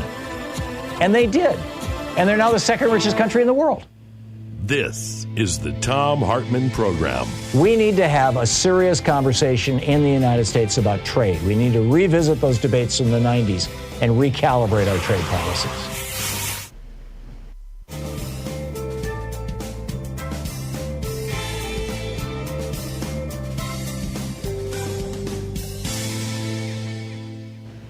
And welcome back. Let's see here. Whoops. Warren in Kirkland, Washington. Hey, Warren. Thanks for waiting online for a while there. What's up? No problem. Hey, Tom. I think I can answer your question on how Medicaid creates more sick people. Okay. All right. So basically, it's just ones and zeros and a tally. So if you get on Medicaid and you go see the doctor, I just created one sick person. Oh. So that's how it creates more. Yeah, that makes sense. So if you have more people who have health insurance, you've got more people who are going to go to the doctor. If you got more people going to the doctor, you could say that you can measure there's more sickness. That's correct. It's that simple. Bingo, Warren. Bingo. Holy cow. Right. How did I miss that? How did I miss that? That's brilliant. I know. And hey, and I just went and got a colonoscopy yesterday, so please, everyone, if you're are above 50 or around 50, please go see the doctor, get your colonoscopy, and make yourself well. Yeah, there you go. I'm with you.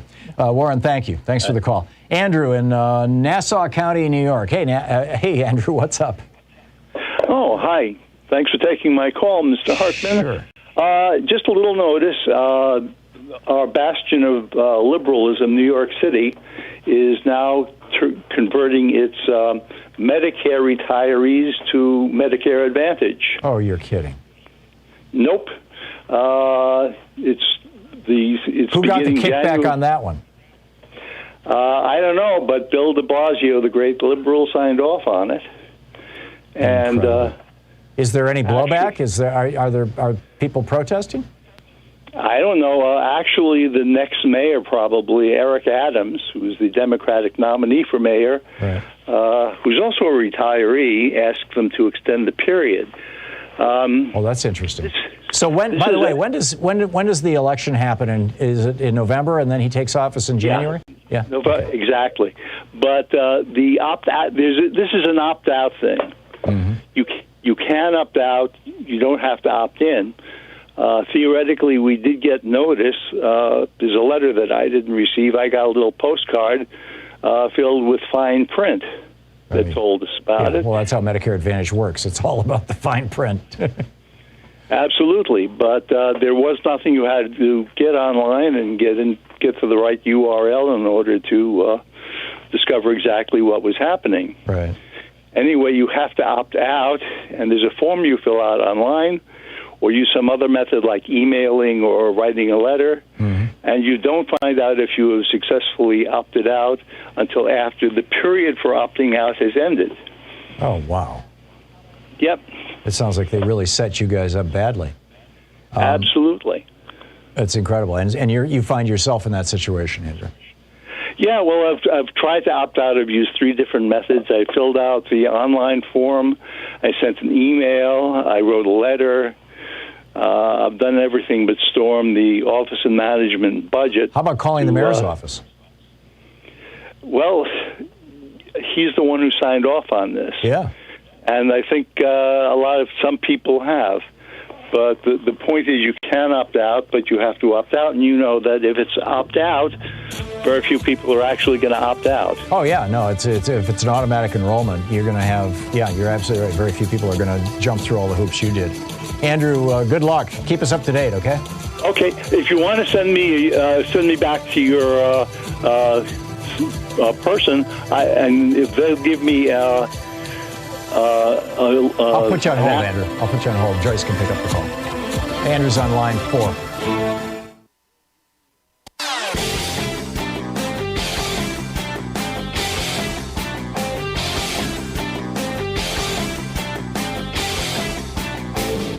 Our 1-hour free podcast recaps our show, and it's available wherever fine podcasts are found. And we have the full 3-hour podcast available over at thomhartmann.com if you want to really support our program. One other thing I wanted to flag for you, in addition to the whole rant about trade policy, is that Chicago is on the verge. This is, tip of the hat to Mayor Lori Lightfoot, on the verge of one of the nation's largest basic income kind of test programs, experimental program. They're going to pick 5,000 low-income households at random. I mean, this is a true kind of randomized test. And each one of those households is going to get $500 a month out of the federal stimulus package. This is federal stimulus money. Mayor Lightfoot has put $31 million into her budget for 2022 to do this. It's a one-year pilot program. It's supported by most of the city's 50 aldermen. Mayor Lightfoot says that what motivated her, she said when she was growing up in Ohio, she said, I knew what it felt like. She grew up in poverty. She says, I knew what it felt like to live check to check. When you're in need, every bit of income helps. Now, this is happening actually all around the country. You've got Denver, Newark, Pittsburgh, San Francisco, New Orleans. Compton, California is probably the most, actually Compton is doing it now. Stockton, California is probably the most well-known one. In 2019, they started providing a monthly stipend, no strings attached, to 125 of their residents, and then following them. What happened? And what they found was that there was an improvement in mental health, there was an improvement in physical health, and there were more people who got full-time jobs. Because just that, couple $100 a month gave them the edge, kind of pushed them over the top. Michael Tubbs, who implemented the program as the then mayor of Stockton, he said that recipients' largest expenditure was food. It made up a third of this money that they gave people, this basic income money. He said, I had no idea so many people in my area were hungry. A 2019 report by an economic inequality task force created by Mayor Lightfoot's office found that 500,000 Chicagoans, 18% of the population, are living below or at the poverty level. Half of the city's households, nearly half of the city's households, do not have a basic safety net to help in emergencies or to prepare for future needs. A quarter of households have more debt than income in Chicago. This is tough stuff, right? So just getting a little bit extra here really pushes people over the top. It makes things work for people, which is just a marvelous thing. Okay, picking up your phone calls here. Norma in Montgomery, Alabama. Hey, Norma, what's up? Well, first of all, I like your rant about trade. Thank you. And if we don't start making stuff, we're up a creek. Yep. But I don't think that the employers are going to pay wages, and they don't want to pay Social Security or Medicare, so it's going to be a long time. But now, for people who are on Medicare, and unfortunately I'm on a Medicare Advantage plan, I have had excellent care. Mm-hmm. Through the years, I have had 19 surgeries and procedures. Yikes. Yes, and I have never been turned down for physical therapy. I just went through 4 months of physical therapy when I fell in October and cracked my arm. Ouch. Yes, and so if you think you're not going to get the care you need under Medicare, under government control, most of us have been living under it for years. Mm-hmm. And it works. And my mother did, too. And, we even had 24 ambulance runs in 16 months with her cancer. Wow. We were never turned down. Yeah. So if you think the government's going to deny you care under Medicare, you've been brainwashed. There you go. Norma, thank you. You always put the punctuation mark on these things. Thank you so much. We'll be right back. It's 27 minutes past the hour. You're listening to the Thom Hartmann Program. Call 202-808-9925. So what do you think? Am I crazy about trade here? I realize that I am going up against the consensus view in both the Democratic and Republican parties.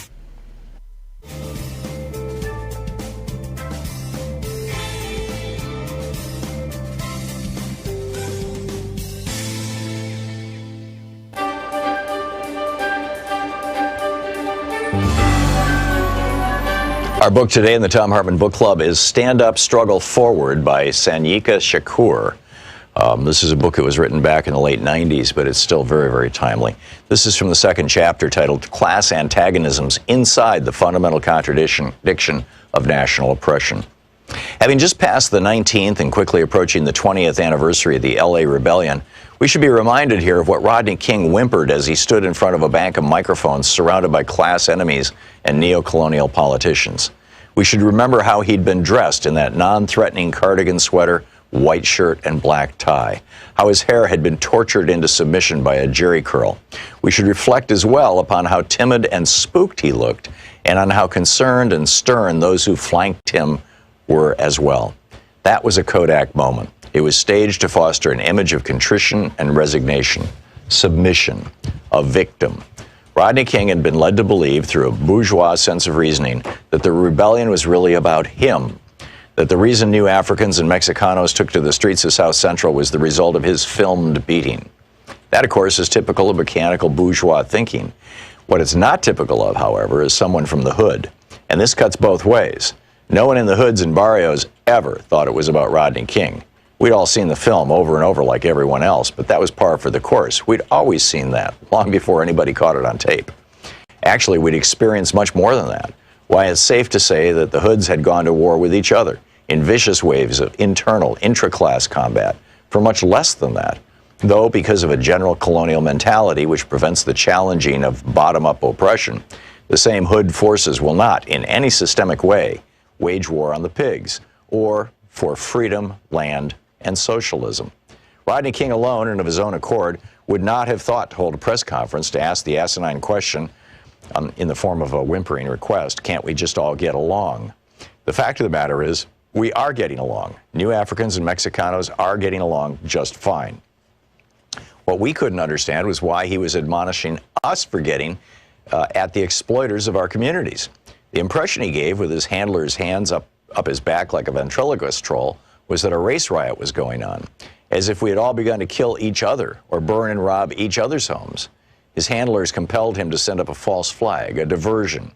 But you see, this was the very thing that exposed the class interests and reactionary politics of the Uncle Toms that had been designated to handle him, and by extension, us. Let's go back for a minute. Let's talk social development, aka history.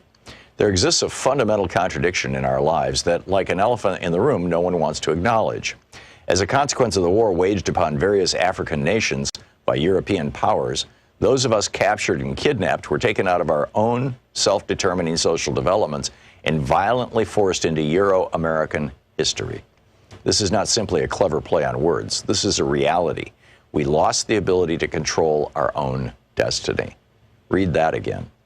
From that time until now, the fundamental basic contradiction between the U.S. oppressor nation and our own oppressed and colonized nation has been the governing imperialist relationship, which is to say, us not being in control of the qualitative factors that determine our lives as a people, as a nation. Our tradition of struggle against this fundamental contradiction has taken many forms, some hidden or obscured, some open and hostile. But all of these have been open to resolve the fundamental contradiction and to regain our independence. While there have been some bona fide struggles to resolve the contradiction, there have also been reactionary neocolonial struggles waged by internal enemies loyal to the oppressor nation and culture that have tried time and time again to subvert and control our destiny for the benefit of the capitalists. They've come among us, always imposed from above, stirring up emotions and giving lip service to progress, equality, justice, and prosperity. These always within the colonial confines of the oppressor's arrangements, and none collectively ever materialize. Because without a resolution of the fundamental contradiction, that is the freeing of our productive forces from U.S. imperialism and the governing of our own affairs, we'll remain a minority within the American system as opposed to a majority in our own, and subjected to the established bourgeois social contract, i.e. colonialism, neo and post. We can parade all through the empire with black congressmen, black mayors, black governors, black police chiefs, black Supreme Court justices, hell, even a black president. And absolutely nothing will alter the genocidal relationship that governs our national oppression here, because the blacks are part of the colonial apparatus. They have made a strategic alliance with the capitalist imperialists to act as go-betweens in our oppression and exploitation. This is a conscious class stand. The black petty bourgeois is not innocently confused, like, say, Mrs. Jackson across the street is, about our national oppression, about the existence and subjugation of New Africa. They are well-read, have traveled in our experience. They've just chosen sides against us and in favor of our historical enemies. And the sooner we recognize and internalize this, the better off we'll be. Black ain't nothing but a color. As a designation of our national identity, it has played out. It is a superficial understanding at best and a foolish and dangerous analysis at worst. We have no collective control over the qualitative factors which determine our lives. We do not, in other words, control our destiny, not as a people or a state. The book is Stand Up, Struggle Forward by Sanyika Shakur.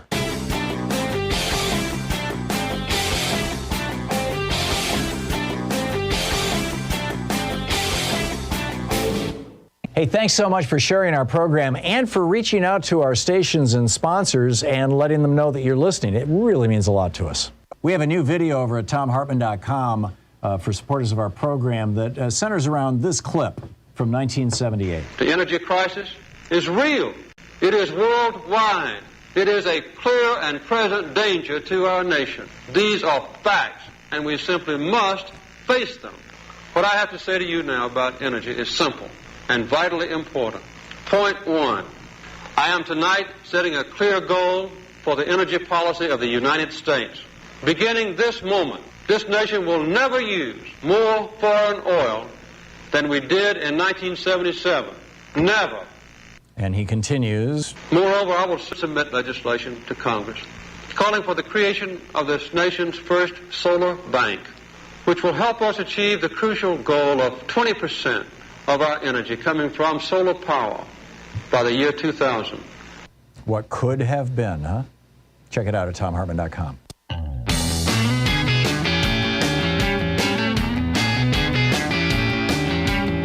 Welcome back. It's 35 minutes past the hour, and Ken in Redlands, California. Hey, Ken, what's on your mind today? Well, if Jennifer thinks that the government giving money is going to cause inflation and hurt the economy, what happened after the Republicans crashed the economy and caused the Depression? We got the New Deal where FDR was giving out money through all his social programs, and what happened? The economy started prosperity and ended the Depression. You're right. You're absolutely right, Ken. And I think you can say clearly that when government spending lifts people up, it actually strengthens the economy. It strengthens our social fabric. Offering people free education, offering people free health care. Those kinds of things, I think, are just structural foundations on which you build a society. Every other developed country in the world has free college education and free health care, or damn close to it. But we don't, because we've got this theory dictated to us by right-wing billionaires that when you give people things for free, it causes them to become lazy and it destroys the nation. Of course, they're going to give billions of their own money to their own children for free. That won't cause anything because they've got good genes, don't you know? Just ask Donald Trump. It's just the weirdest philosophy. But I'm with you. Ken, thank you very much for the call. Marta in Big Bear Lake. Hey, Marta, what's up? Once again, thanks so much for bringing up free trade.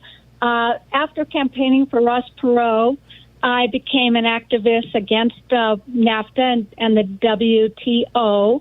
And one thing that I did was I started researching child labor around the world. And I believe it was Robert Reich commissioned a government project on researching child labor around the world. And I got a copy of that publication. It was about 300-400 pages long, and I read a lot of that, if not most of it. And I was so horrified by how children in shackles were making rugs for Americans and others to buy, and we're working in. This was in the 90s. This is when he was the labor secretary for Bill Clinton, right? Exactly. And children were working in factories barefoot, helping the adults make molten glass for the glassware we buy. It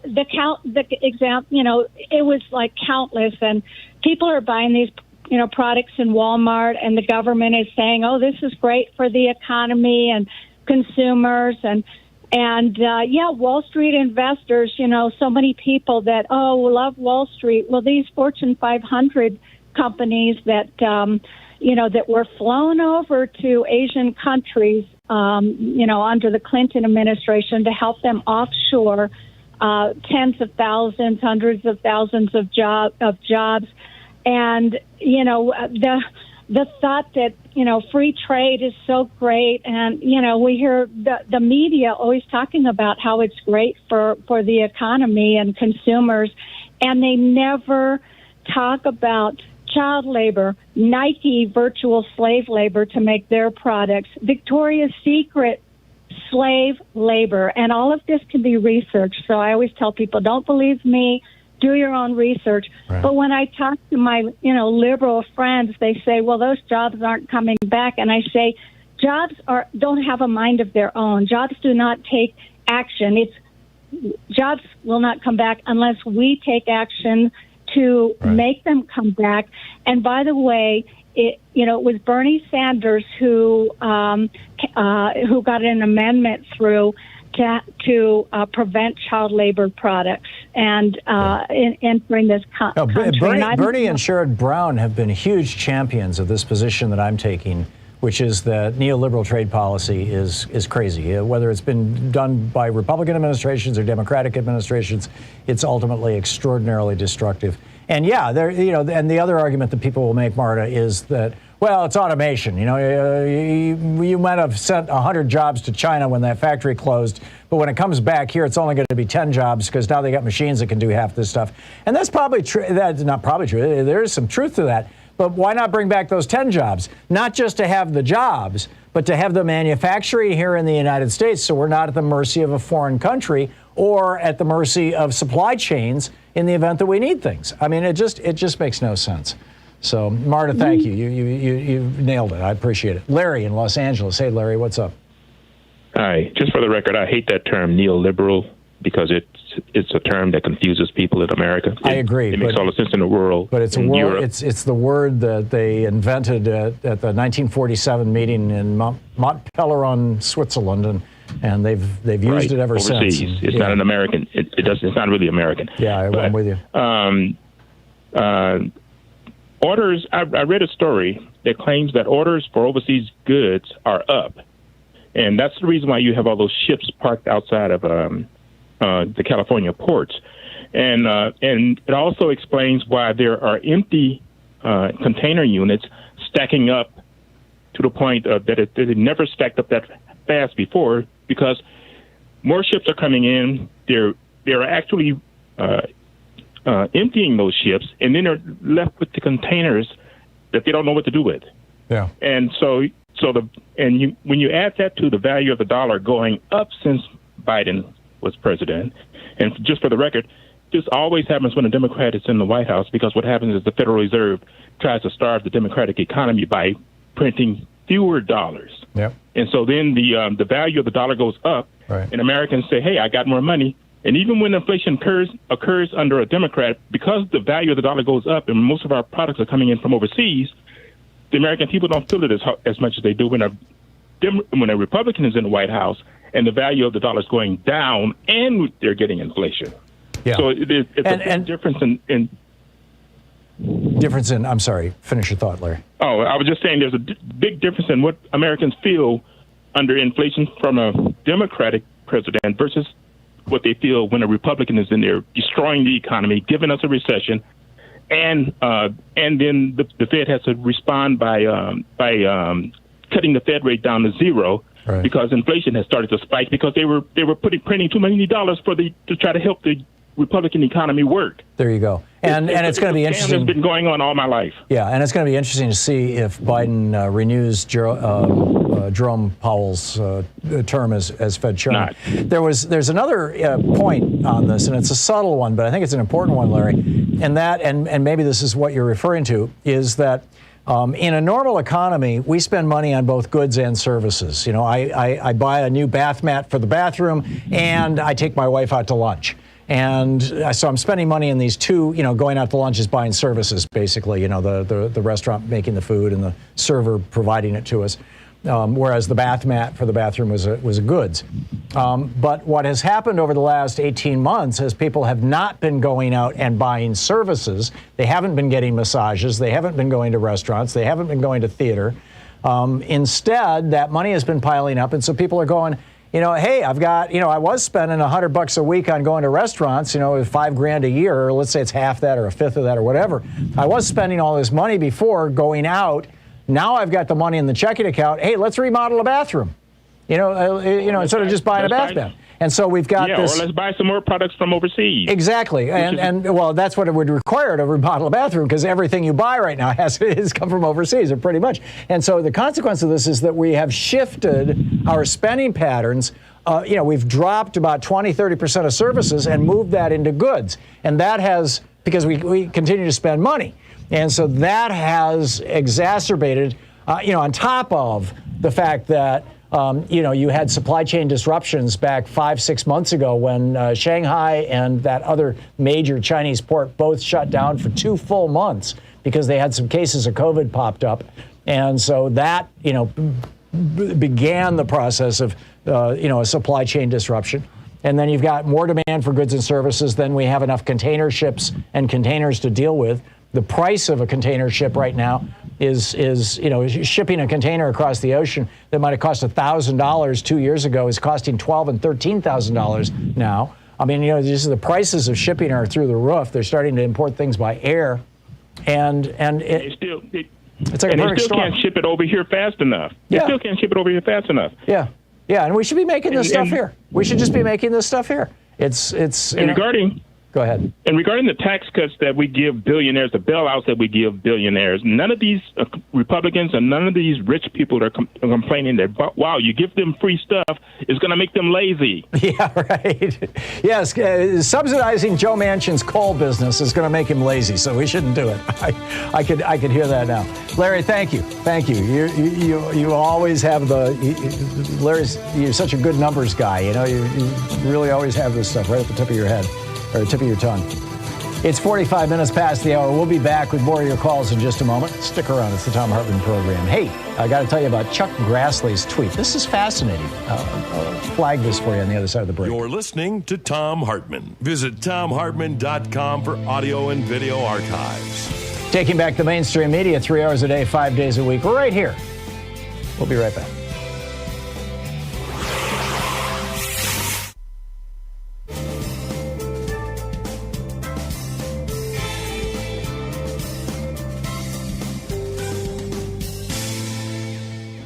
And welcome back. 46 minutes past the hour. Karen in Adrian, Michigan. Hey, Karen, thanks for watching us on YouTube, and thank you for waiting as long as you did. My apologies. What's up? Oh, no need to apologize. First, I'd like to let you know you look really sharp in that yellow shirt today. Thank great. you. Thank you. I just been watching you, and yeah. It's such a great day out. Not here. Yeah. It's really nice here in Michigan. Oh, great. So, I wanted to say this. I think it's very important that I used to work in a public mental health crisis unit here in Michigan, and that, the public mental health are the people who go through Medicaid. And I was working there before Obamacare and after it kicked in. Now, my daughter was 18. When she turned 18, she got kicked off Medicaid. So because she didn't go to college. So she was in another state and called me and said, I need help. She was having a mental health crisis. There was nothing I could do except tell her, try to find Catholic Social Services or something, some kind of agency who will help you. But before Obamacare, people 18 and older, if they were poor, they would get kicked off of Medicaid unless they had children. Right. And that exempted a lot of people. And then after Obamacare, all these people started getting help. So I was working in the mental health field, like I said, and people would come in crisis. And the difference with Obamacare is it saves lives. Yeah. Because you got people who have, before Obamacare, they had no money. They didn't want to go to the hospital if they were having a crisis because they couldn't afford to pay the hospital bill. But if they're in a mental health crisis, what are they going to do, So I think it saved a lot of people's lives to have it. And it was really amazing to me even then, though. People go, oh, that darn Obamacare, blah, blah, blah. And I'd say, the reason you're getting services right now is because of Obamacare.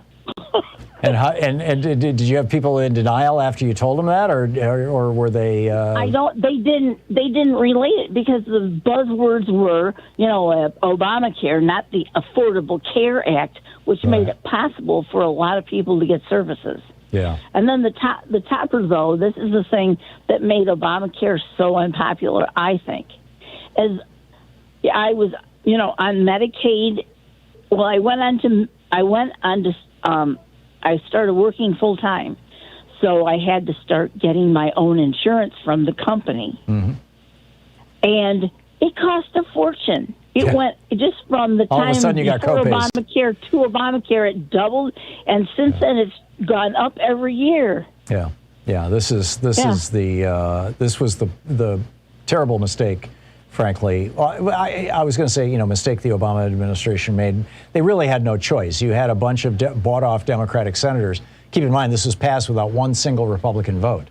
But you had Joe Lieberman and a few other Democratic senators who were playing the role of Joe Manchin and Kyrsten Sinema, only, with regard to Obamacare, and denied the public option and kept in place the inability of Medicare to negotiate drug prices and all kinds of other things. It's real unfortunate. We have to get money out of politics. Karen, thanks for your testimony. You're welcome. Good day. Yeah, thank you. Thanks so much for sharing your story with me and with all the people who are listening. It's very considerate of you. We'll be right back. It's coming up on 10 minutes before the hour. I'll be back in 60 seconds.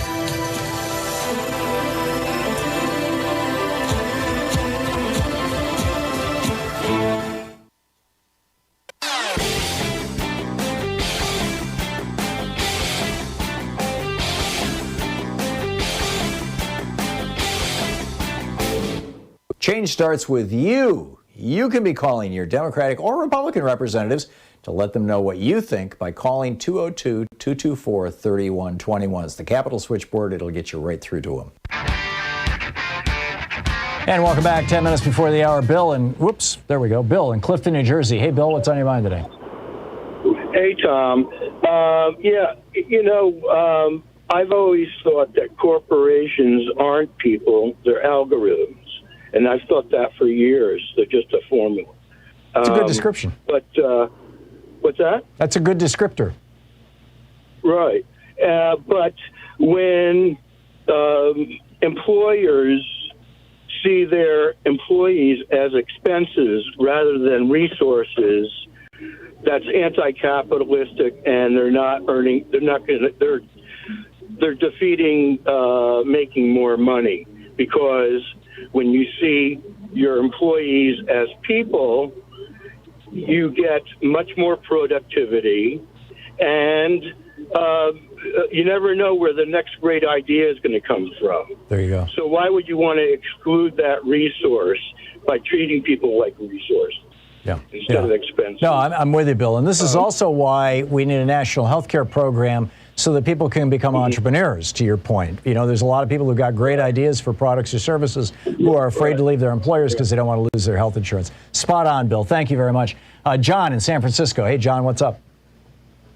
Hi, Tom. Thanks for taking my call. This call is titled "How I Made Increased My Wealth by Listening to the Thom Hartmann Show." Let me explain why. All right. Go for it. Back in 2018, in the summer of 2018, you were talking about the how the government or how the Federal Reserve was paying off Trump's tax 83% to the top tax break for the wealthy, and then you said, but in October, they're going to have to try and sell bonds for that, for $2 trillion worth of bonds, and your question was, or something on number, and your question was, who's going to buy this, right? Mm-hmm. And I went, aha. So what I did was, the first week of October in 2018, I went and bought a gold and a silver coin. And the gold one was about $12.50, and the silver one was about $15. And within 6 months, they'd gone up 50%. Yeah. And that's what if they happens with remain inflation stable- is commodities go up, and of course gold and silver are Right. among the most sensitive commodities to inflation because they're used basically as currency around the world. And this is a call to your 1, 2, 3 paychecks away from being broke and kicked out and evicted and whatever listeners, your independents and Democrats and the Republicans, to paraphrase FDR, I will miss them very much, or they already know what they're doing. Yeah. Anyway, I just did it again and this month, and I think we're in for a bumpy ride. Let's say that's what most I think of the so too. experts are saying. I think we're going to see some And, substantial inflation over the next year or two. And it's a simple hedge against inflation. That's all I wanted to say. But I made 50% within 6 months, and I had no idea. Not I was bad. just looking to park some money. Right? Not bad. Yeah, we for years I've subscribed to this Aiden Forecast newsletter, and back in the 80s or 90s, I forget exactly when, they said, put your money in gold. And I was like, well, really? And so Louise and I bought some gold, and sure enough, it just exploded in value. I mean, it was just amazing. And then later on, they said, put your money in bonds. And so we put some money in bonds, and that went up. And so, it's just like, figuring out the market and how things are going. Anyhow, John, I got to move along, but thank you. Thank you for the endorsement. Scott in Carrboro, North Carolina. Hey, Scott, what's up? Hey, Tom, thanks for taking my call. I gritted my teeth to listen to that Republican strategist. I wish you'd asked her a question. Do you happen to have health insurance? Do you actually think you'd be better off if you dropped your insurance and didn't have anything? That would be one question. Yeah, I the try other not to is- personalize things, but I get your point, Scott. I do. Well, and then the other thing I would have made a point, which isn't personal, is that I've worked in hospitals a long time. When people don't have any insurance at all, no Medicaid, they run to the ED for every little thing. And every time you walk in the ED, it's You're talking the emergency department? $1,000 and up. The emergency department, right. Yeah. And so you're actually driving up the healthcare costs in the country by not expanding Medicaid because people don't do preventative things. They take minor things and run to the hospital and do all kinds of stuff like that. And I'd be curious if you've looked at, or if anybody's looked at, the comparison of costs between the states that have Medicaid with the ones that didn't, and whether or not, the cost of the hospitals, because, the other thing is hospitals know they can't collect from these folks, so they write it off in charity care and other things. But I wonder if anybody's ever looked at the statistics of people who don't have insurance driving up the cost of the emergency rooms and so on in the It's a good question, Scott. To the best of my knowledge, and I did a lot of research on our healthcare system when I was writing the Hidden History of American Healthcare. I've never seen a good analysis of it, but your point makes absolutely perfect sense. I mean, it's totally logical. So I don't have an easy answer, but thank you. Thank you for that, Scott. I'll keep an eye out for that. George in Southbury, Connecticut. Hey, George, we just have about a minute left. What's up? Tom, longtime listeners since Air America days. Love you. Thank you. Wanted to talk about the price differential that Apple makes on an iPhone versus if they made it in the United States. Mm-hmm. They say it costs about $125 to $135 made in China, $500 in the United States. However, you would be accessing U.S. labor, which means we would be able to get an iPhone if we wanted or whatever stuff they're selling at that particular point in time. Also, I used to work in the printed circuit board industry in the 80s and the 90s. And in Connecticut, starting in 1988, 89, we had 40-some shops making PC boards. Today, there are 2. Right. And on Long Island, there used to be multiple facilities made printed circuit boards. Today, there are 0. Yeah, bringing our jobs back home and our factories back home would create a period of economic dislocation and probably inflation. But I think it would balance itself out in fairly short order, and B, it would increase our national security. Your points are all really well made, George. Thank you so much for the call. 57 minutes past the hour. We'll be back with the third hour of the program right after this. I forgot to tell you about Chuck Grassley's tweet. We'll get into that in the next hour, too. But Lizz Winstead is coming up right after this. Stick around. You're listening to Thom Hartmann.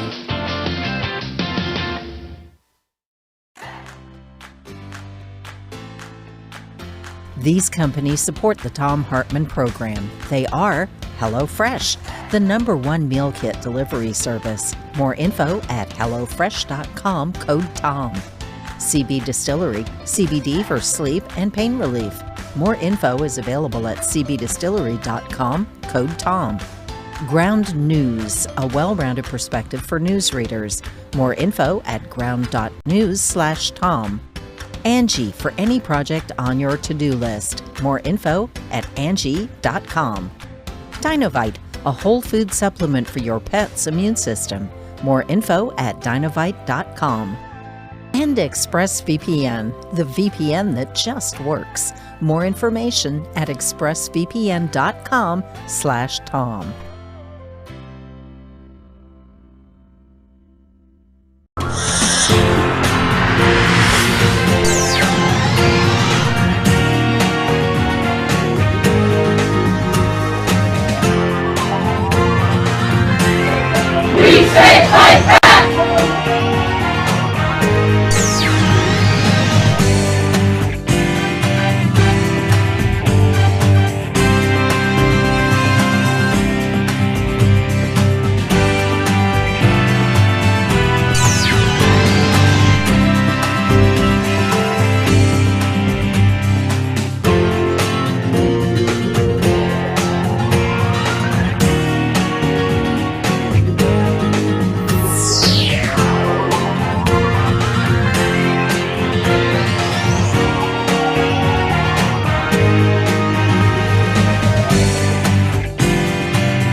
Our book today in the Thom Hartmann Book Club is The Case Against George W. Bush by Stephen C. Markoff, with a foreword by Richard Clark. This is from the foreword. For some Americans, George W. Bush looks good by comparison to the incumbent, Donald Trump. In his post-presidency, Bush has devoted himself to worthy causes and acted in a bipartisan manner. The 43rd president should, however, be judged not by comparison to America's worst president, nor by what Bush may have done after leaving office. He should be evaluated for his actions in office, his nonfeasance, misfeasance, and malfeasance. This volume from Stephen Markoff provides the evidence for such an evaluation. You can judge for yourself. For me, there is little doubt. I, unfortunately, witnessed Bush and his administration make many of their most cataclysmic decisions. I was in the room when some of them occurred. When in December 2000, the Supreme Court of the United States decided on a 5-4 vote that George W. Bush would become the 43rd president, I was the Special Assistant to the President for National Security and National Coordinator for Security and Counterterrorism for President William J. Clinton. I anticipated leaving the White House on January 20th, 2001, when the Clinton presidency ended. However, I was asked by the incoming administration to stay on for an unspecified period because, as it was explained to me, there was no one on Bush's incoming team who knew much about terrorism or who wanted my job. Departing Clinton administration officials stressed to the newly arriving Bush team and to Bush himself the importance and urgency of dealing with the al-Qaeda terrorist threat. Indeed, the Clinton administration had developed an extensive series of further steps to combat al-Qaeda that it would have taken had it continued in office, or indeed had Vice President Al Gore assumed office in 2001. Within days of Bush's inauguration, I asked for an urgent meeting at the cabinet level to review both the threat and the plan to ratchet up the measures against al-Qaeda. No such meeting occurred until a week before 9/11, and that meeting was inconclusive. From January 2001 through the second week in September, Bush personally received frequent intelligence warnings that al-Qaeda posed an imminent threat. He convened no meetings to address the issue. His inner circle of national security advisors did nothing, despite frequent urgings by the CIA director and the national coordinator, including such vivid imagery as our asking in writing that they consider a near future in which there would be hundreds of dead bodies in the streets of America. Instead, they focused on Iraq and the regime of Saddam Hussein. Bush's nonfeasance cost American lives. Following the deaths of over 3,000 innocent civilians on 9/11, the Bush administration attempted to tie the al-Qaeda attack to Iraq, which had nothing to do with it. Despite CIA and FBI analyses that reiterated Iraq's non-involvement, The Bush administration almost immediately followed the 9/11 attack by beginning to make plans to invade Iraq. Senior Bush officials spoke privately of the need to demonstrate our strength in the wake of the 9/11 attack, show our might by destroying the largest army in the Middle East, and thereby also prove our willingness to take U.S. military casualties to achieve our ends. Prior to 9/11, foreign terrorists who had attacked Americans had been successfully sought out throughout the world and arrested by U.S. law enforcement authorities assisted by the intelligence community. Many terrorists had been returned to U.S. territory, given their Miranda rights, provided with counsel, tried in our civilian criminal courts, convicted, sentenced, and incarcerated in maximum security prison cells. One, tried by the Commonwealth of Virginia, was executed. Despite this record, the Bush administration abandoned criminal process and established its own extrajudicial system for dealing with terrorists post 9/11. That new system used techniques that any objective observer would judge were torture. Perhaps the most well-known torture technique was the procedure known as waterboarding. The United States government had tried World War II Japanese military personnel for using the exact same technique. They were found guilty, and some were executed by hanging. The United States Senate's Committee on Intelligence conducted the most extensive oversight and investigation and examination in its history on the issue of torture during the Bush administration. That voluminous study concluded that torture was employed and that it had not, despite administration claims to the contrary, uniquely revealed information that had prevented terrorist attacks. To the contrary, it showed that tortured prisoners, unable to satisfy their interrogators with information that the terrorists did not know, instead guessed at what kind of story would stop the torture and then fabricated information of the kind they thought their prosecutors wanted to hear. Bush was not only aware of the torture, he approved it. His role in giving authorization for such acts can rightly be considered criminal malfeasance, as should his orders to invade Iraq. Among the many justifications the Bush administration considered for their invasion and occupation of Iraq, they chose finally to make the alleged weapons of mass destruction existence their chief complaint. The book, The Case Against George W. Bush by Stephen C. Markoff.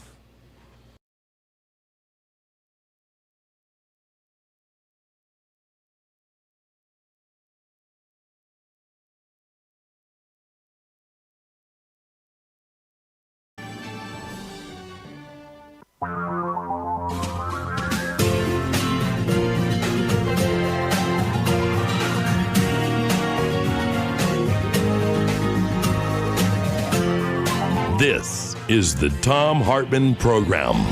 Welcome back to the third hour of our program. Our old buddy Lizz Winstead is out there taking names and kicking ass. The comedian and author Liz Free or Die, the former co-creator and head writer of The Daily Show, reproductive rights activist, founder and chief creative officer at the Abortion Access Front, aafront.org. Liz Winstead is the Twitter handle, or Abortion Front. Liz, welcome back to the program. It's been a while. I see you're coming to Portland November 3rd and 4th. You're going to be at the Siren Theater in Portland. You're going to be in San Francisco on November 6th. You're hitting the road? I'm hitting the road. You know, I'm feeling a little bit trepidatious, I think, like most performers. It's like you really want to get out there, especially now, being somebody who talks about the world. It's kind of like, I need to be in it. I need to talk to people. I think people need a catharsis. And, you know, when you have a whole... You know, you just set it up right and get people to come. You know, you proof of vax and wear a mask, and let's talk about all those people who deny science and like laugh about them. Yeah, and you also have a new program, a talk show that you're starting, Feminist Buzzkills. You're launching that next month or the month after next? I am. Yeah, we're very excited about that. You know, Tom, it's been a series of ever since I really started Abortion Access Front and have been a reproductive rights activist for years, it always seems like the media will sideline it or talk about it when it becomes a Texas or a Mississippi or an Alabama.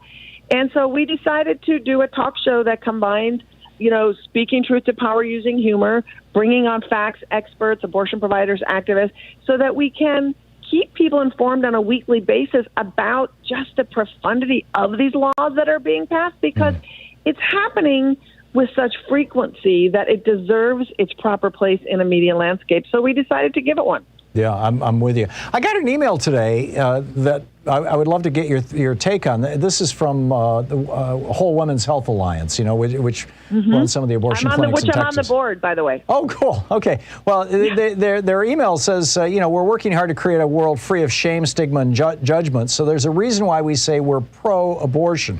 They note it's not uncommon for people to say I'm pro-choice, not pro-abortion.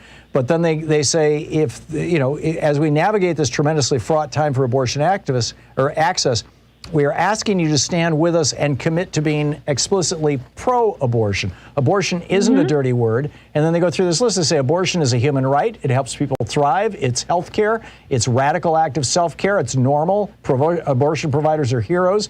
Everyone deserves compassionate abortion care. Abortion saves lives. Abortion makes lives better. Abortion is a moral and social good. That's a pretty radical reframe from, Bill Clinton's, it should be safe, legal, and rare, right? You could call it a radical reframe, or you could say, why did we ever separate abortion out of healthcare? Why did we allow the talking points from extremists in the movement who defined abortion incorrectly, who made people and had value judgments around abortion? And I think that Bill and Hillary Clinton and second-wave feminists often did a disservice in talking about abortion because, that has been the legacy that we've been left with. How do you defend a right if you can't say it?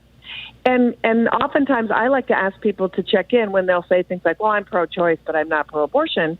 I often say, what is it that makes you, have this knee-jerk reaction to say that? What is it about abortion? If we believe it's moral, we believe the science on it, we don't want to have judgment about it, why can't we talk about it in a positive light? The second we and working with providers, I work with providers all the time, and I work with people who've had abortions and people who are escorting patients. And what they say to me, and myself who's had an abortion, what they say to me is when people put abortion into a space of judgment or a space of stigma and putting that sort of negative connotation on it, it makes them feel like bad people. It makes the doctors feel like the work they're doing is somehow dirty.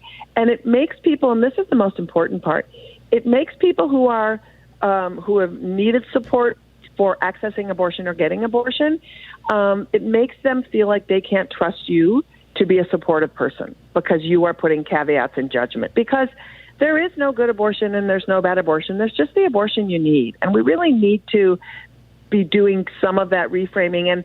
And I would argue, let's not make it seem radical. Let's bring it back to a normalizing place. It's sort of like in the landscape of what we talk about constantly. We're called radicals if we don't want our planet to become scorched earth, if we want clean water, if we just simply want people to wear masks and get vaccinated. That language has become radical. To me, that's practical. So let's talk about it in practical terms. Isn't the core debate here, and I think we have to take this conversation head on, particularly because in large parts of the country, the evangelical movement has, which was, by the way, pro-choice prior to 1980. The evangelical movement has become the vanguard rather than the Catholic Church. They've become the vanguard of the anti-abortion movement. And it's become like one of the top three issues for Republicans all over the country is abortion. Is this question of is a mass of cells inside a woman? At what point does that transition from being a potential human to being a human? And the Supreme Court in not in Roe, what was it? The one that followed.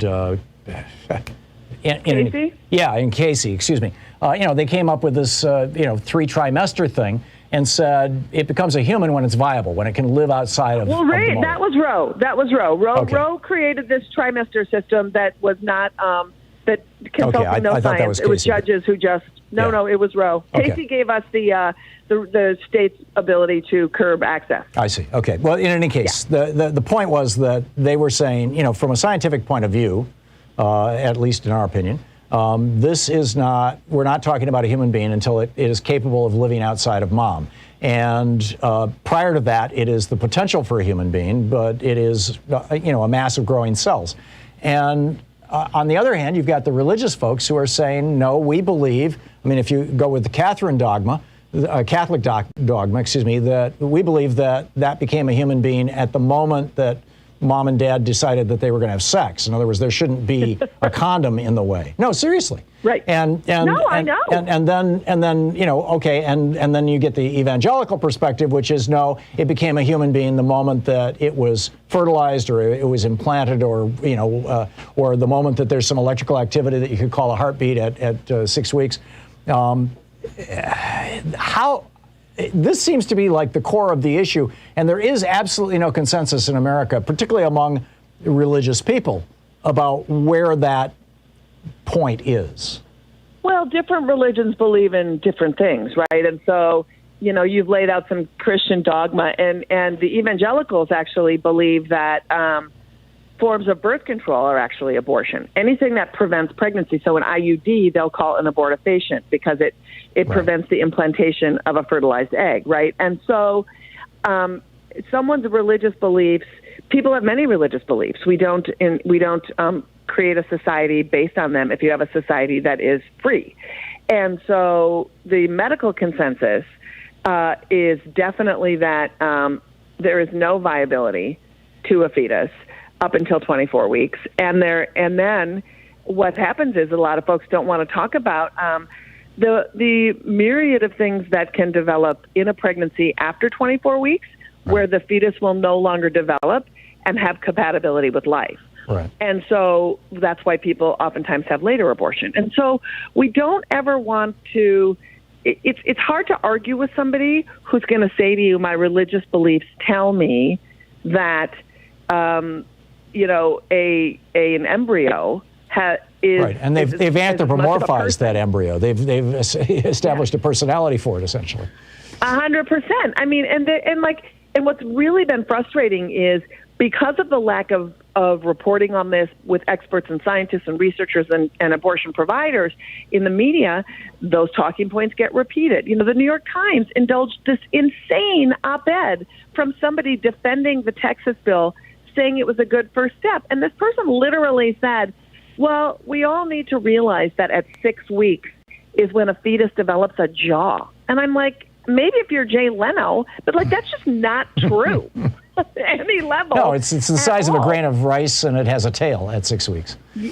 100%. And so it's like, what is it that, and it goes back to saying abortion out loud, and really talking about it, because unless we have these conversations, these misinformation is going to just dominate the conversation. And just like we are all trying to navigate this tsunami of conspiracy theories that we're trying to weed through, there are also abortion conspiracy theories promoted by a lot of these same people, that you can reverse your abortion. 12 states pass laws that have doctors having to tell their patients that if they choose to have an abortion in the middle of their medication abortion, they can reverse it because some crackpot has an unpeer-reviewed study that he tried loading up pregnant people with progesterone, and their pregnancies and their abortion didn't complete. It's not based in any medical science, but now we have states passing laws that say doctors have to refer to it.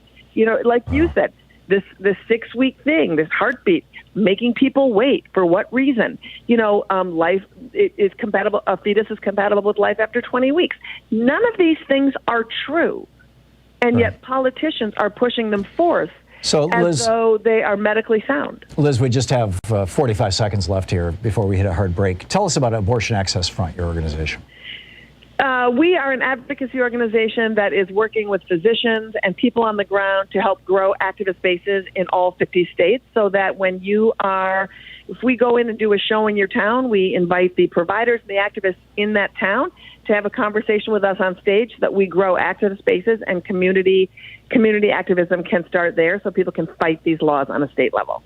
Yeah. And the website is? aafront.org, and come see my shows, Portland. I want to see you in Portland and San Francisco. Yeah. And the show that you're going to be doing is not an abortion show. It's a stand-up comedy, right?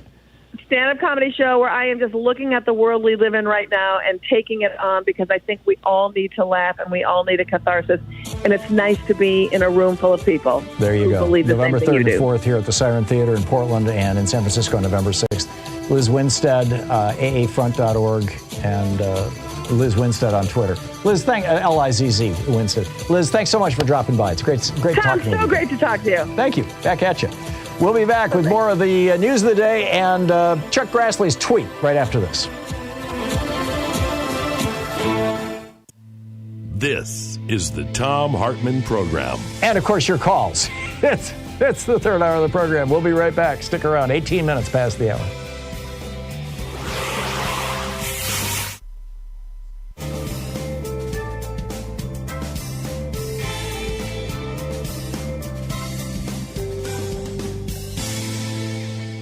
And welcome back. Rob in Mount Iron, Minnesota. Hey, Rob, thanks for watching Free Speech TV. What's on your mind today?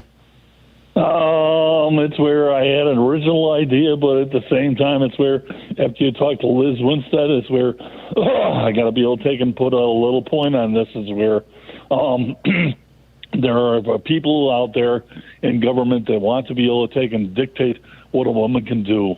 And there's technology out there that we didn't have in the Stone Ages. And it's where if a woman wants to be able to take and have an abortion, I don't authorize it, but at the same time, they should have the right to be able to take and do it. Yeah, I think we have a consensus here.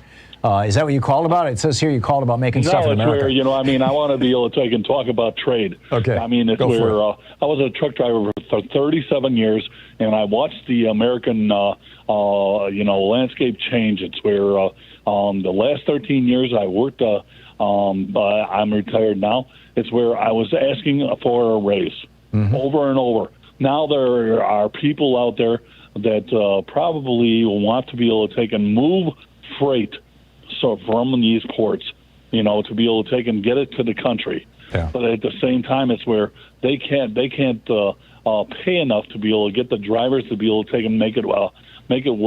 The rules and the regulations and the policies of the companies out there are ruining America, because it's where they are limiting the ability of truck drivers to be able to take and move the freight.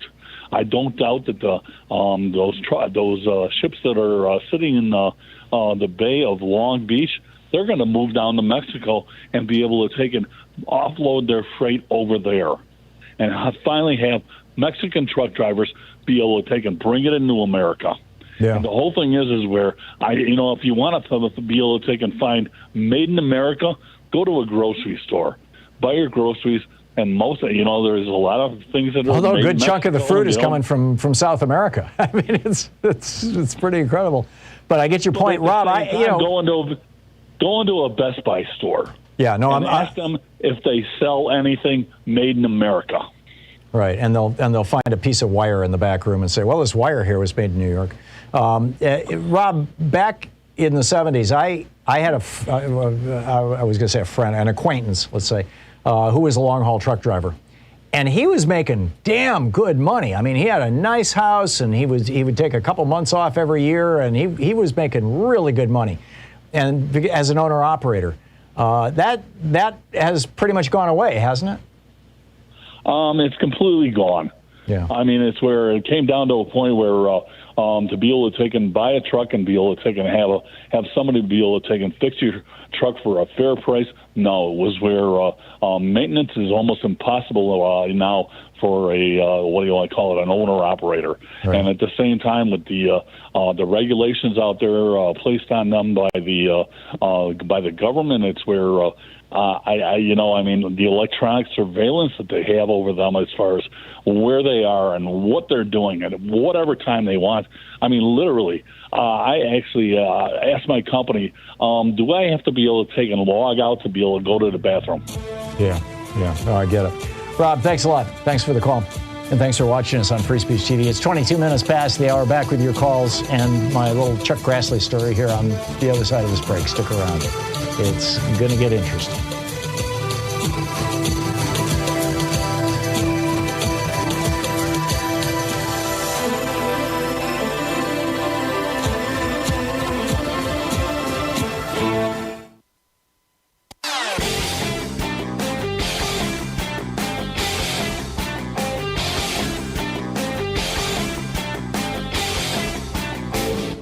Missed my opening rant today? It's usually published over at HartmannReport.com, where you can read it and share it with your friends for free. Check it out, HartmannReport.com. Welcome back. So I was browsing, the internet yesterday afternoon, and I popped over to DemocraticUnderground.com, and there was this post by Imaginary Girl, one of the people who hangs out there, titled, "Remember Senator Grassley's tweet about filling in for Pence?" And I was like, I remember something about that. In fact, I remember talking about it at the time. But, so anyhow, Imaginary Girl fills it in, writing, Grassley tweeted January 5th that he'd be filling in for Pence during certification of electors since Pence was not expected to be there. His office quickly announced that he meant if Pence wasn't able to be there, but I wonder if the first version wasn't more accurate. Could that be how they plan to get around Pence's refusal to cooperate? Just have him taken somewhere else for a while? Sounds crazy, but then recall the story that came out about Pence refusing to leave the Capitol that day because he didn't trust the driver. Remember that? And then Imaginary Girl says, this is speculation, of course, but I wonder if Grassley didn't unintentionally give away something here. This is fascinating. I remember, the Grassley's tweet, and I remember the story that Mike Pence was unwilling to get into a car because he didn't trust the driver. And this was all around that time. I'd never put two and two together like this diarist did at DU. And, I think it raises some really substantial questions. Chuck Grassley, of course, endorsed by Donald Trump a couple of weeks ago at a rally in Iowa. This is very, very, very sketchy and strange stuff. Margie in Wisconsin Rapids, Wisconsin. Hey, Margie, what's on your mind today? Hey, Tom. Back to insurance. Yeah. And the discussion of people who lack insurance. We need to remember that this costs people's lives. People die because they don't have health insurance. My ex-husband was one of them. He lost his job in the recession of 2007 and lost his health insurance. Mm-hmm. He was living with some friends of mine.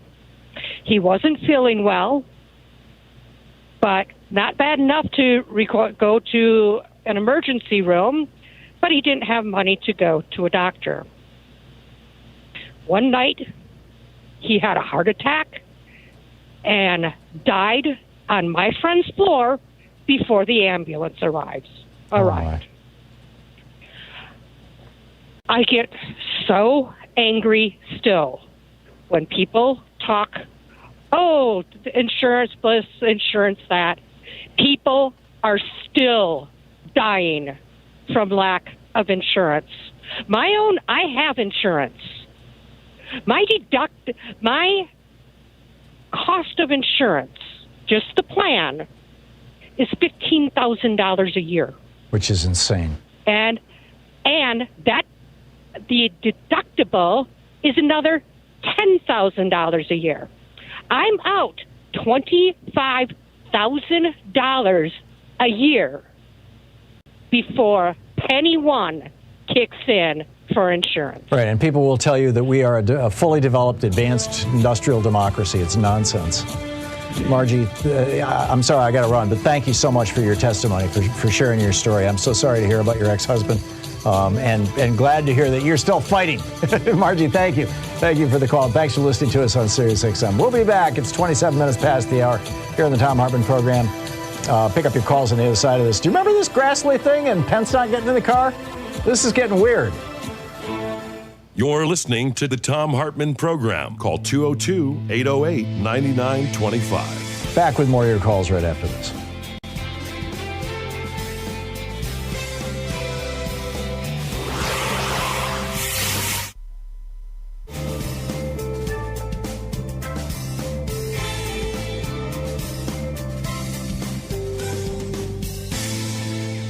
Our book today is by Anita Hill. It's titled Believing, Our 30-Year Journey to End Gender Violence. And this is from the introduction. It's titled Boiling the Ocean. I am by nature a very private person, raised by a mother who is extremely private. People meeting my mother for the first time usually meet her quietness for arrogance. They call me stuck up, my mother would say, but I'm not, she insisted. As an adult, I came to realize that this incredibly strong-willed mother of 13 was shy. When she was sure of something, we all knew it, and there was little chance of winning an argument with her.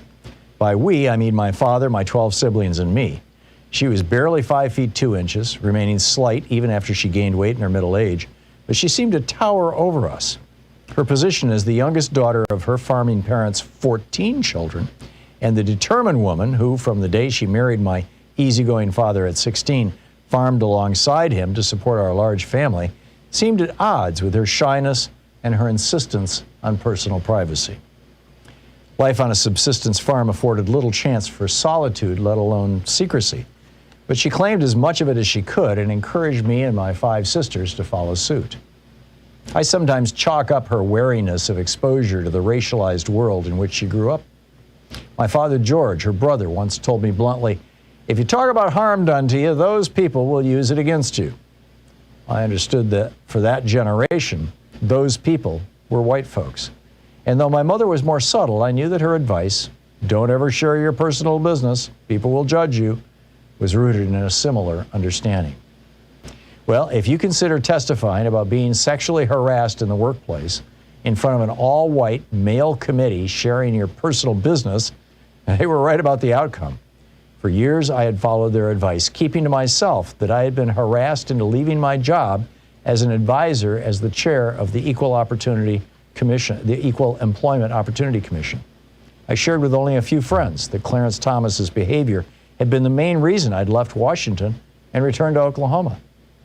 When I did tell, testifying at Thomas's Supreme Court confirmation hearing, people of all races judged me. In hate mail sent to my office at the University of Oklahoma, on talk radio, in magazines and books, face-to-face and over the phone, they confronted and condemned me. I was still struggling to regain my sense of equilibrium after being thrown into the public spotlight when a call came into my office one afternoon. Without thinking or measuring the risk that it could be another threat or vitriolic rant, I picked up the receiver. In a deep, grainy voice that seemed both hesitant and threatening, the caller warned me that I had opened up a whole can of worms. The caller never mentioned his name. Anticipating what I was sure would be a diatribe, I at first wanted to hang up the phone, but instead, perhaps responding to the hint of vulnerability in his voice, I listened as the caller recalled being molested by an uncle and what happened when he finally gathered the courage to tell his family. Rather than rallying to protect him, his parents had judged him and accused him of making up stories. The Senate Judiciary Committee's members' questioning of me, he said, had reminded him of his own family's dismissive reaction. The pain of the molestation and his relatives' condemnatory response, he said, has stayed with me for years. I mostly listened as he tried to make sense of his family's denial of their siding with his uncle. Surprisingly, though, our experiences differed. The hearing had affirmed his understanding of his own painful situation. It counseled him not to blame himself, putting his family's reaction in the context of a larger systemic and societal denial and taking away the sting of personal condemnation. To him, the whole can of worms that I had opened to the public was not limited to sexual harassment. It included incest, too. At the time, with my own pain still raw, I was guarded. Being open to hearing his story of survival was an act of courage on my part. No one had ever shared with me before that a family member had violated them. The caller's story was hard for me to hear, but not nearly as hard as it was for him to tell. And over the years, thousands have shared their experiences of abuse with me. The incest survivor imagined that my testimony would trigger feelings for survivors of other forms of abuse and show that sexual harassment is not the only problem. And he was right. Over the next months, letters describing behavior from workplace harassment to spousal abuse arrived every day alongside the hate mail, and I had to muster even more commitment and emotional bravery. In one ear were the denials, the warnings of the harms of accusations of sexual harassment, and challenges to the veracity of my claims. Some went as far as accusing me of inventing my entire testimony. In the other ear were the pleas for someone to see how society had abandoned victims of abuse. After a year of listening to countless stories of survival and attempts to survive, I became increasingly aware of the gravity of gender-based violence. In 1991, before the hearing, sharing experiences of gender-based violence was taboo. Yes, a few exceptionally courageous and forward-looking women sued in courts to stop harassment, but often the court reports reflected only a few of the details of the behavior they endured. Testimony was usually very curtailed. People who wrote to me told me things that they had never shared with their family members. Some had held their secrets for decades.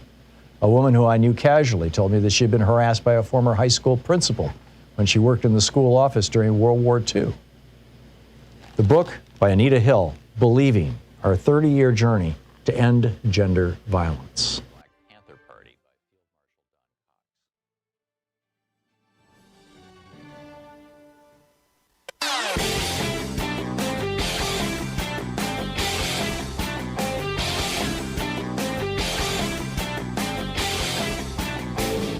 Our 1 hour free podcast recaps our show, and it's available wherever fine podcasts are found. And we have the full 3 hour podcast available over at thomhartmann.com if you want to really support our program. So we have a new video op-ed over at thomhartmann.com. So have you ever heard of molnupiravir? It's a new drug that actually looks like it reduces the probability that you will end up hospitalized or dead from COVID-19. It's a 5-day course. You take a pill every day for 5 days. It costs Merck, the company that is selling it, $17.74 to make that 5-day, 5 pills. And they are selling it to you and me, to the federal government, for $712 per 5 pills, per, treatment course. And you say, what? And here's where it gets really interesting. The Defense Threat Reduction Agency, which is part of the Department of Defense, provided $10 million of funding to Emory University to develop this drug. And $19 million in additional grants came from the National Institutes of Health. We paid to develop this drug. And now we're going to pay $700 for it? Really? Check it out. There's a video over at thomhartmann.com all about it.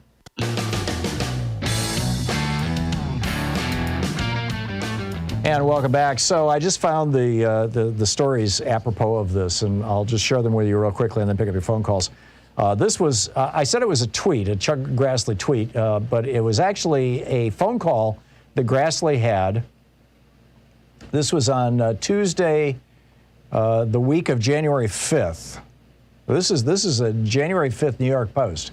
This is the day before the attempted coup, the day before Donald Trump and his merry band tried to destroy the United States government and murder the vice president and the Speaker of the House.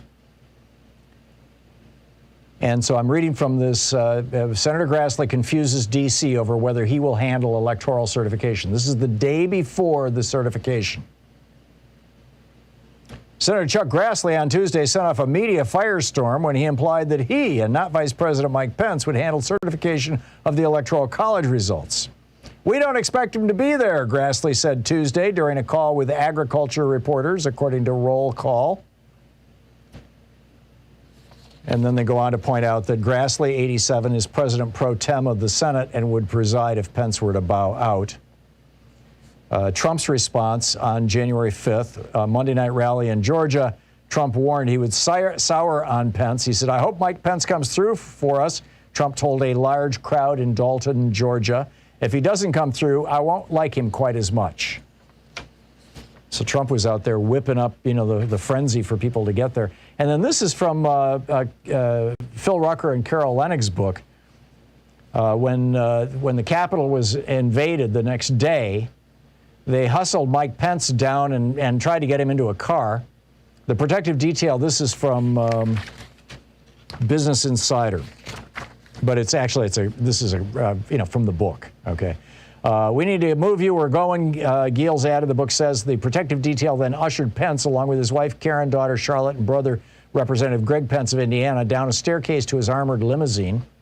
Pence refused to get in the car. Quote, I trust you, Tim, but you're not driving the car.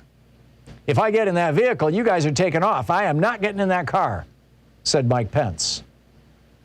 So Pence and his family then waited out the riot from an underground but undisclosed location inside the Capitol, according to the authors.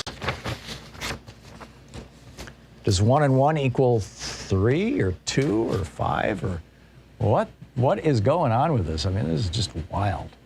Anyhow, back to your call. Sonia in Chicago. Hey, Sonia, what's on your mind today? Hi, Tom. How are you? Good. Thank you, because for you, I'm learning a lot. Soon I will be 65, okay? Sonia, can you put your mouth closer to your microphone? It sounds like you're in an echo chamber. Give me a second. Now, you Thank hear? Yes. Good. So soon you turn 65. Yeah, soon. Happy 65. And I saw an advertising about Medicare supplement. And I called the guy, I went to the webinar, and I put myself with this company because I have good reference, okay, supplement. Then 2 days ago, I called the company. I say, when I will receive my Medicare card? She say, call Medicare. Okay, I call Medicare. And the lady in Medicare say, you are not here. Yeah, you've got to sign up for it. Yeah, in Social Security. I said, no, I didn't know. You go. And she gave me the web page, give me the number, say, open the computer and call them because maybe you need some help. I waiting. I complete everything. And when the Social Security guy take the phone call, say, yes, you are here. Oh, good. I say, yeah. So is the end of the story, Sonia, that you're okay? And the story, the guy say you need to choose a company, insurance company. I say, I did. He said, Medicare Advance. I said, what you say? He said, Medicare Advance is the best for you. Oh, and then I think, so why he talk about insurance when he's not an insurance broker, when he don't have a license? This is a felony. And why he confused people? I know about insurance. Was this a government employee who told you should sign up for Medicare Advantage? Yeah. Oh, amazing. Yeah. Amazing. See, that was, the Donald Trump's administration actually changed the language on the Medicare website and in the annual booklet that they send out to people to promote Medicare Advantage and to demote Medicare. They are these Republicans are so committed to privatizing Medicare so that when we get Medicare for all, it'll all be coming from United Healthcare. I mean, that's what's going on. I will tell you something. I am from Argentina originally. Argentina was the number 4 rich, wealthy country in 1920. Look what Argentina is now today. It's Americans, I am American for Osho. Don't open the eyes. Yeah. There will be a new Argentina here.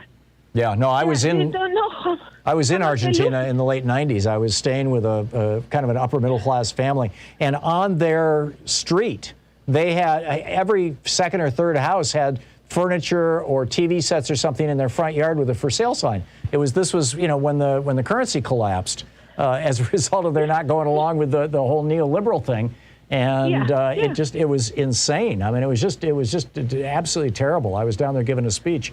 Sonia, I got to move along, but thank you for the call and thanks for the story. John in Portland. Hey, John, you wanted to challenge my free trade rant? Oh, well, let's say enlarge the discussion. Okay, go for it. I admit many of the things that you say, and for example, the idea that components for fighter planes are made in China is just out of this world. It's ridiculous. Yes.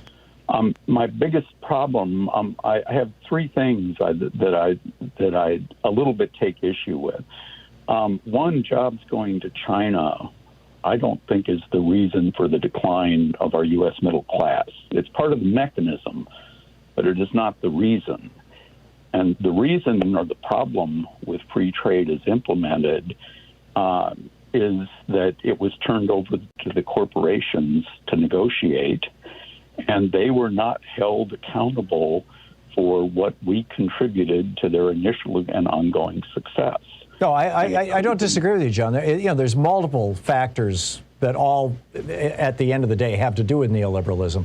The destruction of trade unions in the United States, the refusal to raise the minimum wage, the offshoring of jobs, it's just this whole collection of things, but they all fall under Reaganism. Right, that's true. Okay, that's absolutely true.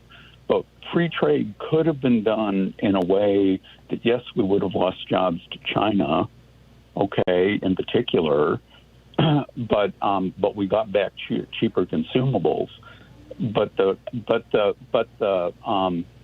profits from that could have been used to maintain our infrastructure, providing health, housing, healthcare, education for everyone, and it could have been used to develop jobs here for the future that would have ensured that we would be the economic power for the next century. But why insert foreign labor into this? I mean, all free trade is really, John, at the end of the day, is arbitrage of labor. It's moving labor around the world to wherever it's cheapest. You remember Jack Welch, the former CEO of General Electric, he said, if I could put a factory on a floating platform, I would do that and just move it from country to country as labor costs go down. Right, but we could have taken advantage of that in a way that would have benefited us.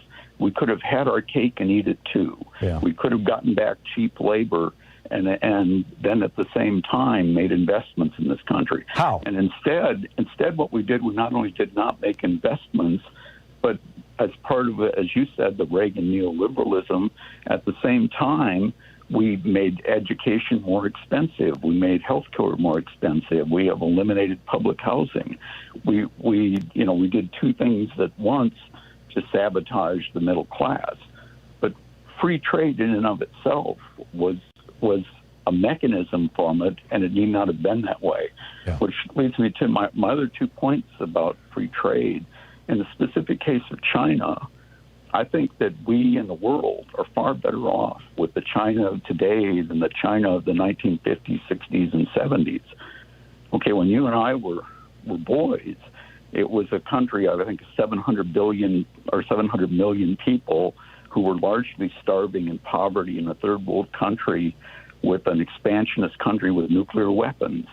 I mean, the Korean War was, allegedly a police action sanctioned by the UN, but was really a proxy war between us and China, which when the Korean communists started to lose, I think they sent 1 million Chinese troops across. John, I'm sorry to interrupt, but there's a break coming. I'm with you, but and that was and good on Deng Xiaoping for saying we're not going to go down the Milton Friedman road, the shock doctrine. Instead, we're going to, adopt the Tudor plan, basically, that has built country after country since the 1400s. But that doesn't mean that the United States had to jump in to bed with them and say we're going to move all or large chunks of our manufacturing out of the United States and into Mexico and China. But I think the mistake in that was not recovering from corporations and the wealthy the money that was our share. But how would, so what you're saying is if you make a product in the United States and because of the labor costs, it's a $10 product. If you make it in China, it's a $6 product. So what are you suggesting? When you import it into the United States, there should be a $4 tariff, and that tariff then goes to subsidize America? In fact, the problem with tariffs at the moment is that and here's the problem is a discussion after the fact rather than before the fact with the free trade thing. Right. The tariffs at the moment, they won't penalize the people who have benefited. They will penalize the middle class by raising, taking away the only benefit that we got out of free trade was cheaper products. And I'm not denying that. You're going to have to rebalance your economy. We have become addicted to cheap foreign goods. Right. But and my third point about free trade in general, so protectionism, I think is the viable strategy for developing countries, i.e. the colonial America, or as you say, China. But quite frankly, protectionism by the major economic power in the world is neocolonialism. Only if you're extracting resources from other countries. I mean, that's the whole point of colonialism. But when we put tariffs on things, that is what we're doing. China's doing it too. Yeah, I disagree, respectfully. John, thank you for the call. I'm sorry, we're hitting the break here. It's coming up on it's 47 minutes past the hour. We'll be back with more of your calls in just a moment. Stick around.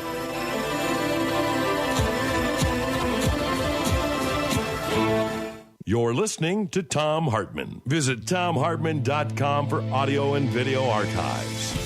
Taking back the mainstream media 3 hours a day, 5 days a week, right here. It's the Thom Hartmann Program. Stick around.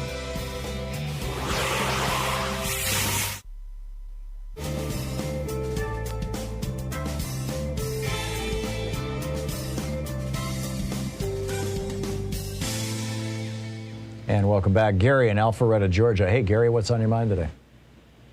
Hi, Tom. Thank you. I'm going to cut to the chase, if I may. Please.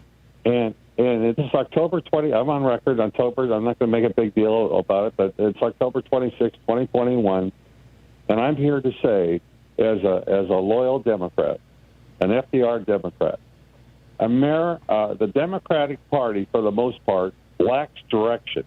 We lack toughness. And if we don't get tougher, like FDR did with his philosophy, I don't care what the circumstances are, we have a cult following, that we're addicted. You know what we're addicted to? We're addicted to rewarding wealth. I'm speaking to the choir. I know I am. Me and you, in a lot of ways, are the choir in the background.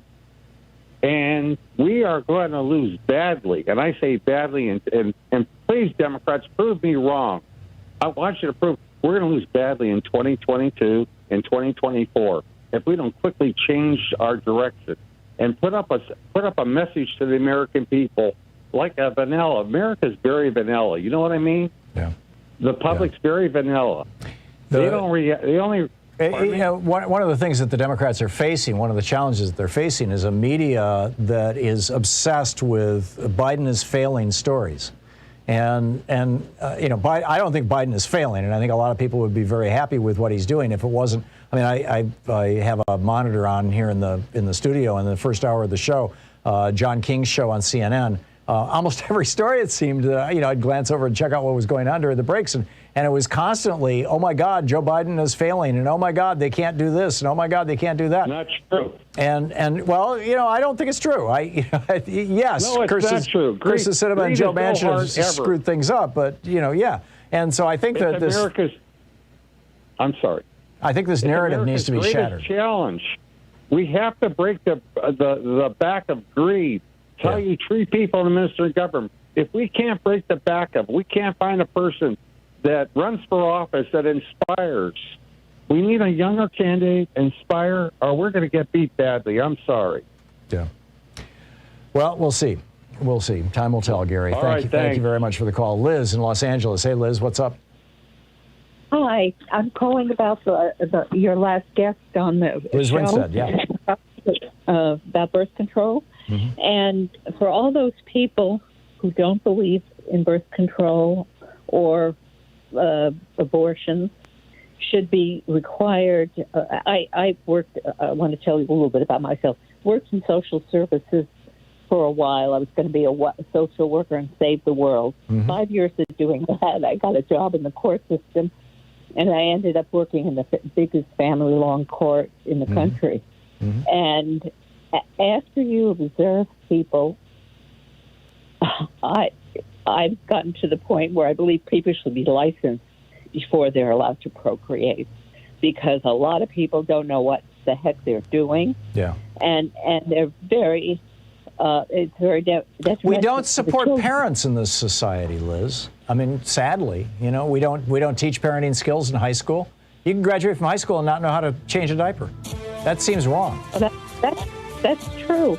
And if anybody who doesn't believe in abortion should go take a child from protective services that are an unwanted child. Into the courses. Yeah, and look at the damage that is done. Yeah, I'm with you. Liz, thank you. Thank you for the call. And thanks for listening to KPFK. We'll be right back. Stick around.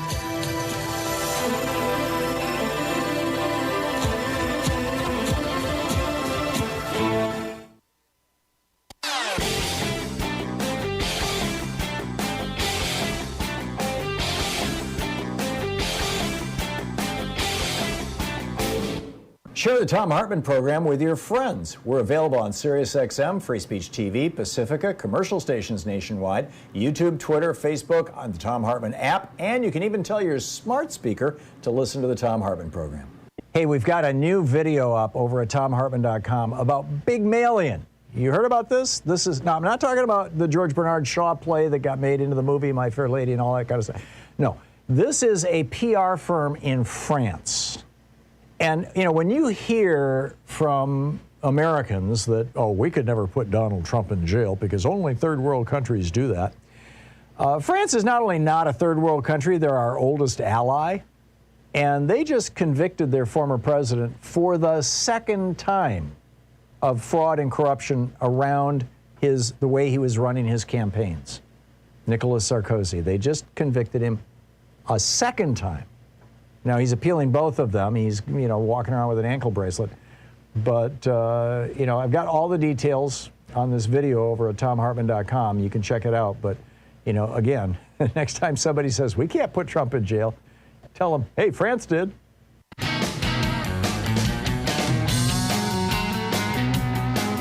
Hello, welcome back. Don in Tacoma, Washington. Hey, Don, what's up? Hi, yeah, I just, Joyce convinced me to come on. I had the same situation with that woman from Argentina where I'm of age, so you don't have to take that Medicare Advantage. That's what Medicare is all about, is once you get of age, you're in. You don't have to pay.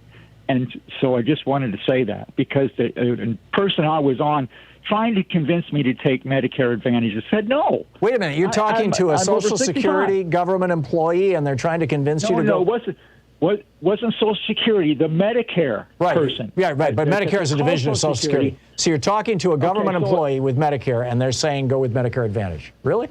Yeah, they're saying, why don't you take it? I said, why do I? I'm over 65. Right. That's the whole deal. I'm entitled to Medicare, not Medicare. Go. Yeah, I don't want the damn private insurance. If I wanted that, I would have that. That's incredible. That's incredible. Don, thank you for sharing that story with us. Yeah. That's grim stuff. Bruce in Clinton, Iowa. Hey, Bruce, what's up? Hey, been a while since I talked to you, Tom. I wanted to talk to you about Chuck Grassley for just a little bit. Sure. Do you think Chuck was in on the conspiracy there to push Mike Pence out of the way and then Chuck Grassley would refuse to certify the electors? I think it's possible. I mean, I knocked on doors for John Culver back in 1980, so I've seen Chuck since he started. Mm-hmm. And he did a lot to endear himself to moderates and even some Democrats, including myself for a while. Concerned about $2,000 hammers and voted against the first Gulf War and went around in 93 with Clinton, for flood relief and did a lot of things that he really came across like a Bob Dole Republican, but not anymore. No, he's gone complete. He's jumped aboard the crazy train. Yeah, he is totally changed. And I want to give you something, food for thought. I haven't heard this from anybody else. This is just coming from me. But, Grassley has a grandson, Pat Grassley, who's the Speaker of the Iowa House. And we have a Republican governor. And there's a part of me saying, maybe he's running for an 8th term, and he has no plans at all to finish it out. Do you think he's going to hand it off to his grandson? I think that is very possible. And I've told it to some Democrats locally, and I said, this needs to get out. The Iowa Democratic Party needs to do some work on this before this re-election comes up to plant a seed. So basically it forces the hand of his grandson to say, I'm not interested in the Senate and some other things. Is his grandson a Trumper? I don't know for sure. I'd say it's very possible, but largely, he's just been involved with state politics at this point. Yeah. I think increasingly, though, if you're a Republican Speaker of the House in a red state, you got to be a Trump humper. That's fascinating. That's fascinating. Bruce, thank you for that. Thanks for the information. I didn't know. You learn something every day. This is the cool thing about sitting in this seat is I get to interact with so many just absolutely brilliant people all over the country. It's a real privilege and an honor. Thank you for sharing this 3 hours today with me. We'll be back tomorrow, same time, same place. In the meantime, don't forget democracy is not a spectator sport. It requires all of us, and that includes you.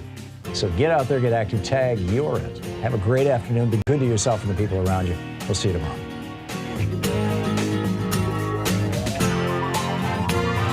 You've been listening to Thom Hartmann. For audio and video archives, visit thomhartmann.com.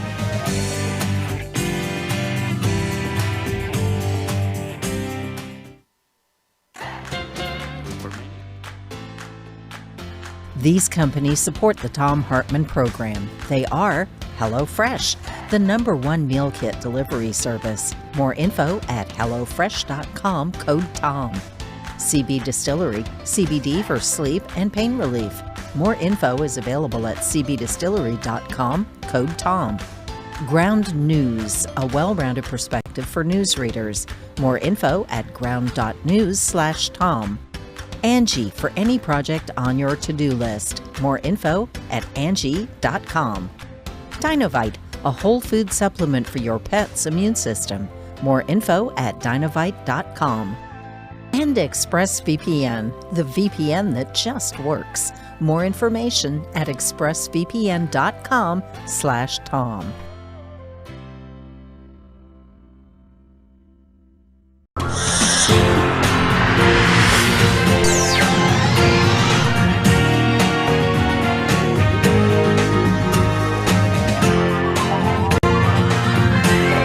We say fight back!